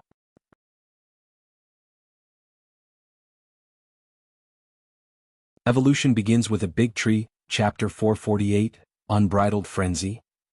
Can I really block it? Whispering to herself, Thorns lowered her head, sporting a playful expression. However, at this moment, a whisper suddenly rang in Thorn's ears. Have you given up? The voice was cold but not ice cold, it was a kind of coolness like sweet and cold. Yet, in response to this voice, Thorn's smile grew even wider. You can give it a try. Softly whispering, Thorns was already wrapping her arm around her chest with one hand, snapping her fingers with the other. The snap of her fingers sounded much like provocation. At the same time, blood vines rose from around Thorns at a speed visible to the naked eyes. Instead of launching an immediate attack in response, Cat King, lurking in the shadows, cast a deep glance at the blood vines rising around the human-looking girl. For some reason, it had a bad premonition, as if the moment it launched an assault, it would be met with a thunderous strike. It found this feeling somewhat absurd, forcing it to choose to continue waiting, in hope of a better opportunity. Meanwhile, other mutant beasts did not pause. Ruhar, right then, a terrifying tiger roar, accompanied by a strong smell of blood, echoed through the forest as an enormous blood tiger sprinted towards Thorns and the others, seemingly emerging from a sea of blood. However, before this blood tiger could reach Thorns, Black Fox and White Fox exchanged a glance before simultaneously leaping into action. Howl, howl, amidst piercing fox howls, a black and a white pair of claws with spiritual energy circling around them fiercely slashed out. Schoolish. Immediately after, a ripping sound rang as a wound appeared on the pouncing blood tiger. Yet, right then Black Fox and White Fox felt their hearts skip a beat. Born with the inherent sharp wit of the foxes, they instantly created distance without a moment of thought. In an instant, just as Black Fox and White Fox pulled away, two blood arrows suddenly shot out from the blood tiger's wound with a swoosh. Boom, boom. Immediately after, much to the astonishment of many mutant beasts, two blood-colored storms suddenly appeared in the distance. The area where the storms raged was the location where the blood arrows were aimed. Black Fox and White Fox slightly froze, flabbergasted. They really had no idea Blood Tiger was capable of something like this. Right at that very moment, an arrogant and aggressive voice echoed in the air. Come on, hurt me more. Come on. Shouting in a crazed and excited voice, Blood Tiger once again turned into a streak of blood light and pounced towards Black Fox and White Fox. Tisk, there's actually such a strange guy? A grin appeared on Titan's lips, feeling excited. However, seeing that Black Fox and White Fox had already tangled with the Blood Tiger, he did not want to steal someone else's prey right from their jaws. Moreover, there was an even more terrifying character quietly standing on a grotesque rock in the distance. Ruhar. Suddenly, a dragon-like roar echoed through the sky as Titan lifted his legs. Displaying an increasingly violent and aggressive aura, he wantonly unleashed his attacks in all directions, proclaiming his dominance. At this moment, seemingly aware of Titan's provocation, the distant giant black tiger narrowed its eyes slightly, and the corners of its mouth slowly cracked, sporting a cruel smile. Another one seeking death? Just as the drop of these words, a terrifying surge of spiritual energy burst from him with a deafening roar. 100,000. 300,000. 500,000. The terrifying spiritual energy seemed boundless. At the same time, the boundless darkness under the night seemingly converged towards it, forming a massive black vortex centered around the giant black tiger. Watching this scene, not to mention Titan, even Golden Ant, who was currently locked in battle with the fifth king of the Tiger clan, had a slight change in expression. Old Seventh, upon hearing Golden Ant's somewhat worried voice, Titan also momentarily paused. Grinning, Titan assured, "It's okay, fifth brother, I can definitely take it."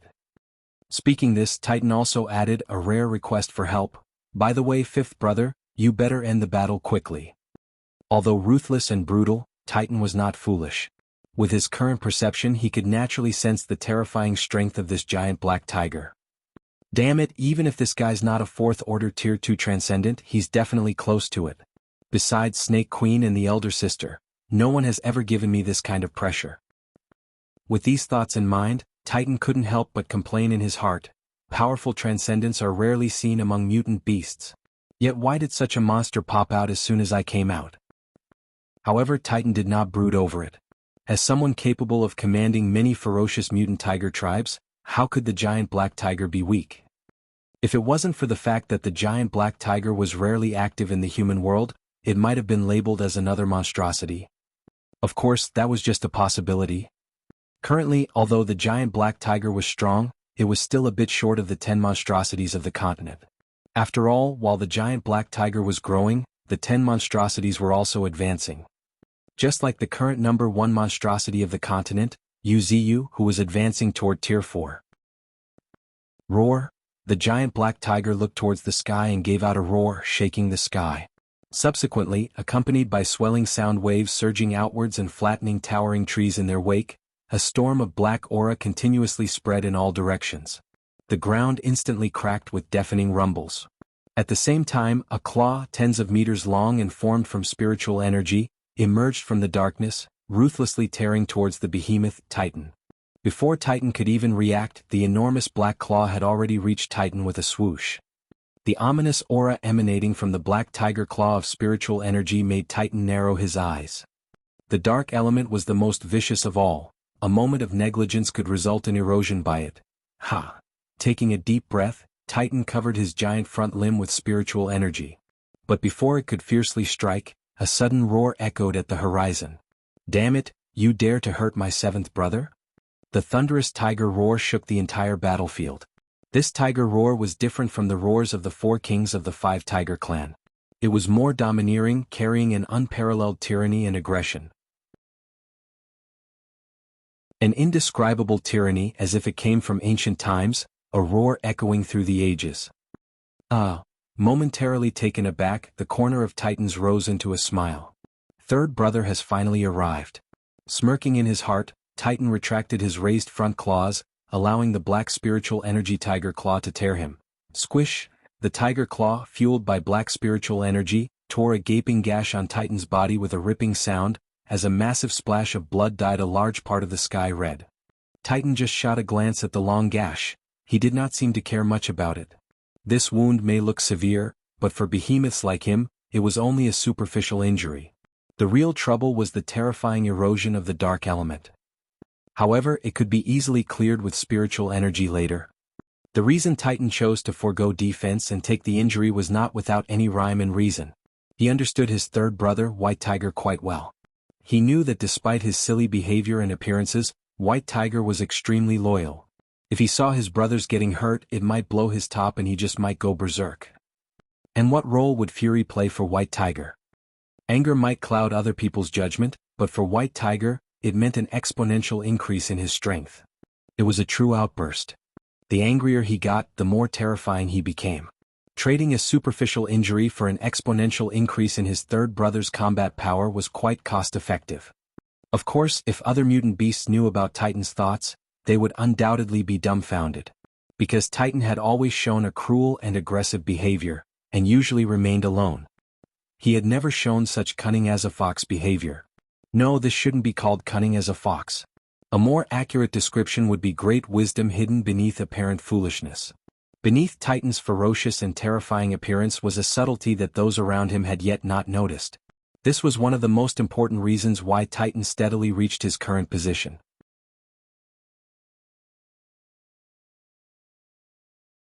Evolution begins with a big tree, Chapter 449, Shadow Tiger. Witnessing his seventh brother Titan getting mauled in the distance, with a massive splash of blood gushing out of the wound, White Tiger's pupils shrank to the size of a needle point. The sight of this left White Tiger fuming.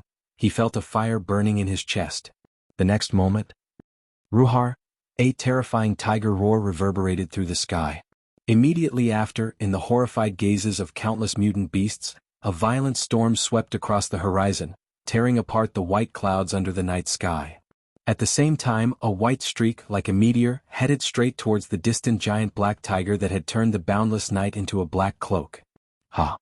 The giant black tiger furrowed its brow slightly, feeling its chest tighten. For some unknown reason, it felt an inexplicable sense of crisis. Just at this moment, boom! A howling storm came rushing as the white streak rapidly drew near. Subsequently, a tiger even larger than itself entered the giant black tiger's line of sight. The tiger had a pair of fierce-looking white wings on its back, resembling dragon wings. A tiger with wings? Exclaiming in amazement, the giant black tiger leaped to one side. Immediately after, a deafening crash fiercely shook the ground. Looking up, a large pit about 40 to 50 meters had appeared at the giant black tiger's prior location. Right at that very moment, before the giant black tiger could react, a huge white figure suddenly leaped from the pit, pouncing at the giant black tiger. "You injured my seventh brother, I'll kill you." With slightly bloodshot eyes, old third white tiger fiercely swung his whip-like tail, creating a sonic boom. Crack! In just an instant, this whip-like tail struck the giant black tiger, sending it flying before it could even react. Boom, boom, boom.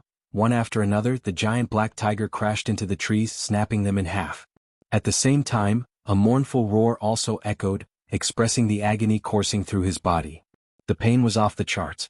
The giant black tiger seldom suffered injuries, and one such as painful as this was a first for it. It felt as if its bones had been crushed. Just then, as if sensing something, the giant black tiger's pupils fiercely contracted. Because, in the corner of its eyes, it spotted a crazed white tiger pouncing at it once again. However, before it could even roar its anger, the giant black tiger felt itself lose control of its body as it was thrown to the ground. The giant black tiger skidded for tens of meters, leaving a 2 to 3 meters deep mark. Just at this moment, with a whoosh, spiritual energy started converging as a prismatic glow emerged from White Tiger's throat. In the astonished gaze of the giant black tiger, a thick beam of wind struck its head at point-blank range, producing a deafening explosion. Boom, boom, boom. Thereupon, the ground shook repeatedly as the giant black tiger was forcefully rammed into the deepest part of the earth, leaving behind a bottomless pit. Whoosh! A night breeze swept through the nearly devastated primeval forest, gently ruffling the fur of the giant white tiger with snow-white wings and a cold, icy gaze, standing silently on a rugged boulder. "Come out. I know this kind of attack is not enough to kill you." Rebuking in a cold voice, White Tiger stared at the seemingly bottomless hole not far away with a cruel and fierce gleam in his eyes. Even if he could not see, he could feel a very oppressive aura rising. "It's been a long time, since I suffered such a serious injury," a calm and hoarse voice rang. But within that calmness there was a chilling coldness. "Next, you'll suffer even more miserably," White Tiger rebuked in such a calm and collected voice that it sounded as if he was stating a fact. At the same time he retracted his white wings, which adhered tightly to his body like a plate of armor. Simultaneously, his body also tensed up, and muscles started vibrating at a terrifying frequency, continuously gathering even more vigorous power. It was a muscle-breathing technique that Sarcosuchus had taught him. It enabled its user to amplify their muscular power by regulating their breathing. Thump, thump, thump. At this moment heavy footsteps rang from the bottomless pit while the already dark pit became even darker. Looking closely, it seemed as if an endless darkness was spreading towards the outside world. Immediately after, a sinister figure, with most of its head covered in blood, entered White Tiger's line of sight. Its previously silky black fur was now messy and disheveled. At a glance it looked much like a stray dog. However, at this moment White Tiger dared not be careless. Only those who had truly fought against the giant black tiger would understand how astonishing its combat sense was. Even when White Tiger ambushed it, fully suppressing it, the giant Black Tiger managed to evade all fatal attacks. Even with the terrifying pillar of storm that White Tiger had fired at it from point-blank range, the giant Black Tiger managed to dodge most of it. With his mind in turmoil, White Tiger became even more cautious. Needless to say, a tough battle lay ahead of him. Still, despite the fierce battle awaiting him, he believed that he needed to boast a little. Thinking of this, White Tiger sneered and taunted, "If the so-called Black Tiger King is only this strong, then it's truly disappointing." "Oh really?" With a grim smile, the Black Tiger looked at White Tiger with a somewhat complicated gaze. After a moment, sighing, the giant Black Tiger spoke sincerely, "As fellow tigers, why should we fight each other?" "Fight each other?" Sporting a cold smile, White Tiger responded indifferently, "Putting aside the fact that you injured my brother, a mountain can't have two tigers, a clan can't have two kings. That's enough reason for us to fight." "Two kings?" Muttering, the giant Black Tiger's gaze also became serious. "So that's how it is." The corner of giant Black Tiger's mouth rose into a smile as realization dawned upon him. "It seems that we do need to have a showdown." As he spoke, the endless darkness began to slowly contract. After a moment, to the somewhat astonished gaze of White Tiger, from the seemingly deepest part of the profound darkness, another giant Black Tiger emerged. However, this giant Black Tiger was even darker, and even its facial features were somewhat blurry. Unique ability, Shadow Tiger. Bestowing its own shadow with immense spiritual energy, it can materialize its shadow, which possesses 70% of its strength. "Come, let us start all over again." Just at the drop of its words, two consecutive roars reverberated through the night as two giant Black Tigers pounced fiercely towards White Tiger from either side.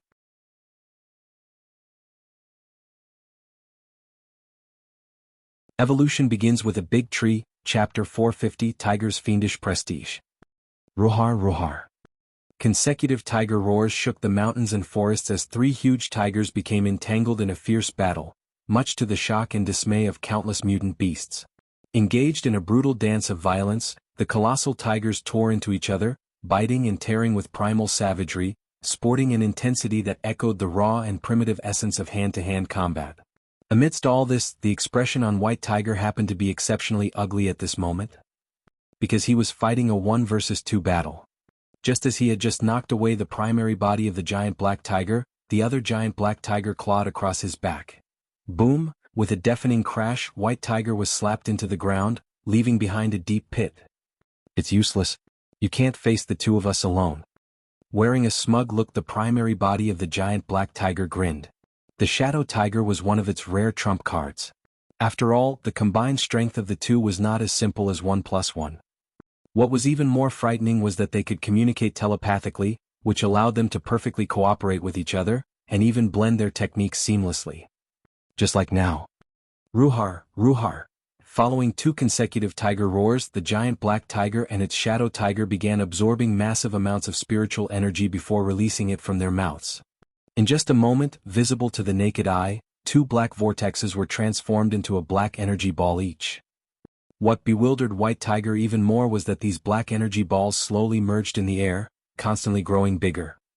Meanwhile, the destructive aura emanating from the energy ball caused White Tiger's heart to skip a beat. Damn it!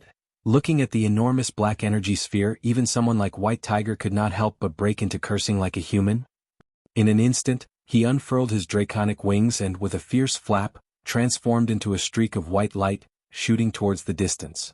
And not long after he left, an earth-shaking explosion fiercely shook the entire primeval forest. In its wake, a bowl-shaped, massive black shockwave continuously spread outward, captivating the astonished gaze of numerous mutant beasts. The black shockwave swallowed and destroyed everything in its path, vividly displaying the destructive power of the dark element.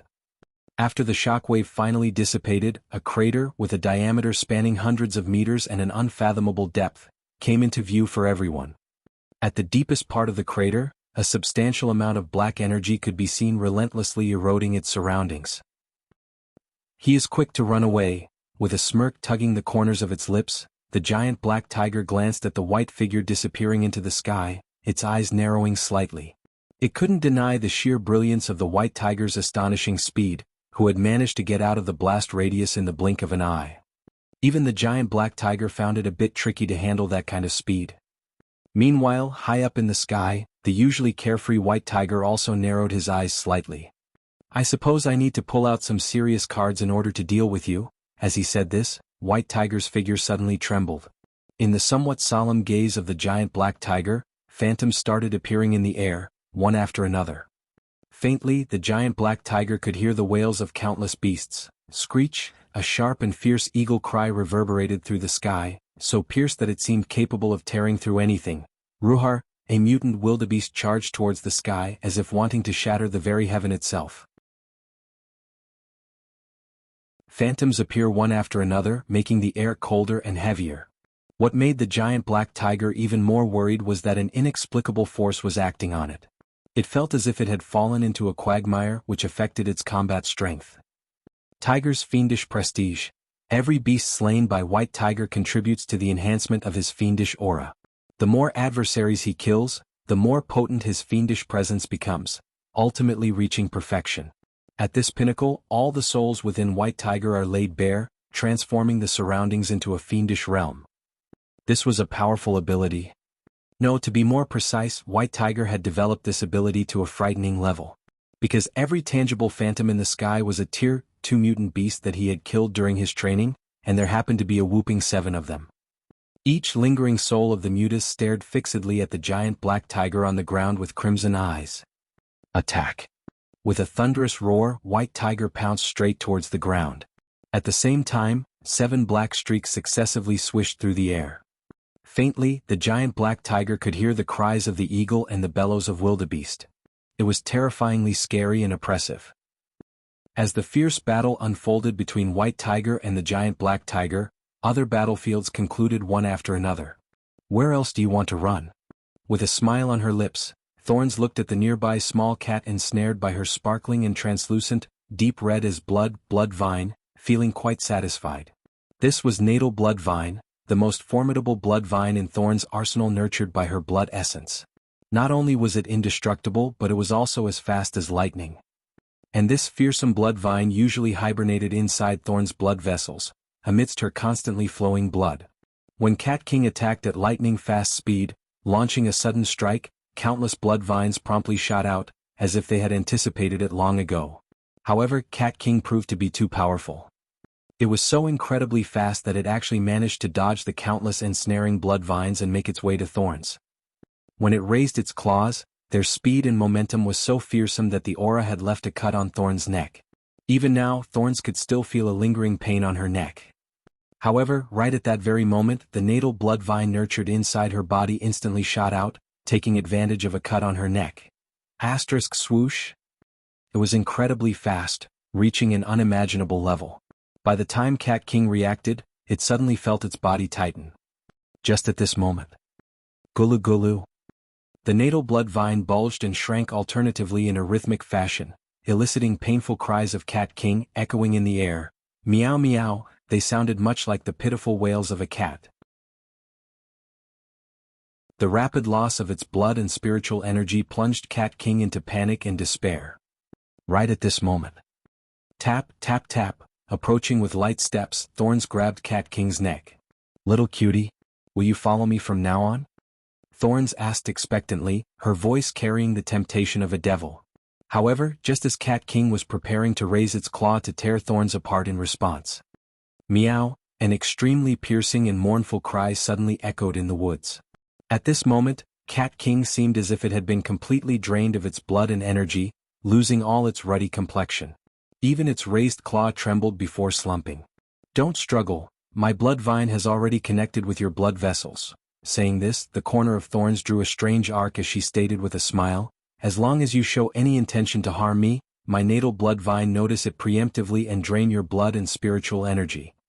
Then, Thorns glanced at Cat King, whose face was filled with disbelief, and continued with a smile, "All right, now I'll return a small portion of your blood." Just as these words rang in her ears, Cat King's body suddenly trembled. Following that, blood seemed to flow backward, infusing a bit more vitality into Cat King. And at this moment, if one were to look at Cat King's body, they would undoubtedly see a blood vine with countless branches rooted deeply in Cat King's blood vessels, like a densely woven spider web. At a glance, it looked extremely scary and terrifying. And now, this blood vine happened to be infusing blood and spiritual energy just as Thorns had said, returning a small portion.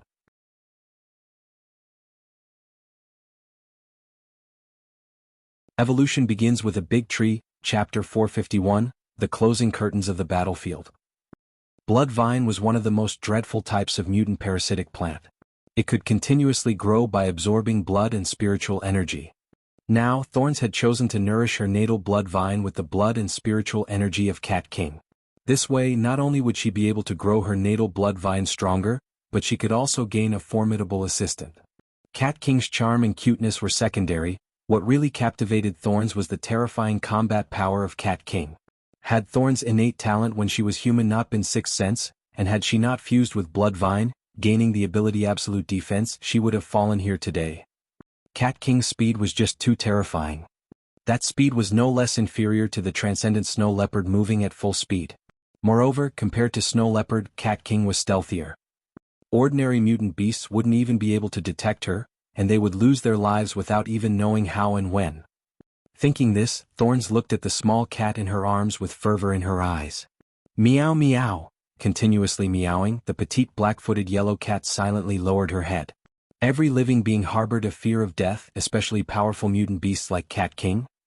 Feeling the terrifying blood vine infiltrating her network of blood vessels, surrendering to Thorns was just an inevitable choice for Cat King. Meanwhile, at another battlefield. Third stage, just as these words echoed, the space rippled. At the same time, a blood-color stream shot towards the sky from a tiny figure, covered in shimmering scales. Asterisk crack. Asterisk as he clenched his fist. A loud bursting sound rang as if the very air had exploded. The moment Golden Ant clenched his fists, tiny hairline black cracks spread around his fist. At the same time, glancing deeply at the robust humanoid figure not far away, Golden Ant started speaking, a rare attempt on his side. "You're strong, very strong." Saying so, he changed the topic and added, "But unfortunately you ran into me." Just as these words fell, Golden Ant raised his fist. Asterisk boom. Star. Ruhar, accompanied by a dreadful roar, a towering column of light came down. Before the humanoid tiger could even react, the towering column struck it directly. Boom! A deafening explosion rang, shaking the entire primeval forest. Facing Golden Ant, who had executed his third stage strength boost, not to mention this tiger, even the giant black tiger would feel its heart drop. Golden Ant's power had been that terrifying. He was unimaginably strong. If he was not limited by the duration of his strength boost third stage, even labeling him as an apex transcendent would not be an exaggeration. It should be noted that Golden Ant had extended the duration of his strength boost third stage from 3 breaths to 7 breaths after having fought several battles at full strength. In other words, during these 7 breaths, even a formidable 4th order tier 2 transcendent would find it challenging to compete with him. However, if the battle was not over within these 7 breaths, things won't bode well for Golden Ant either.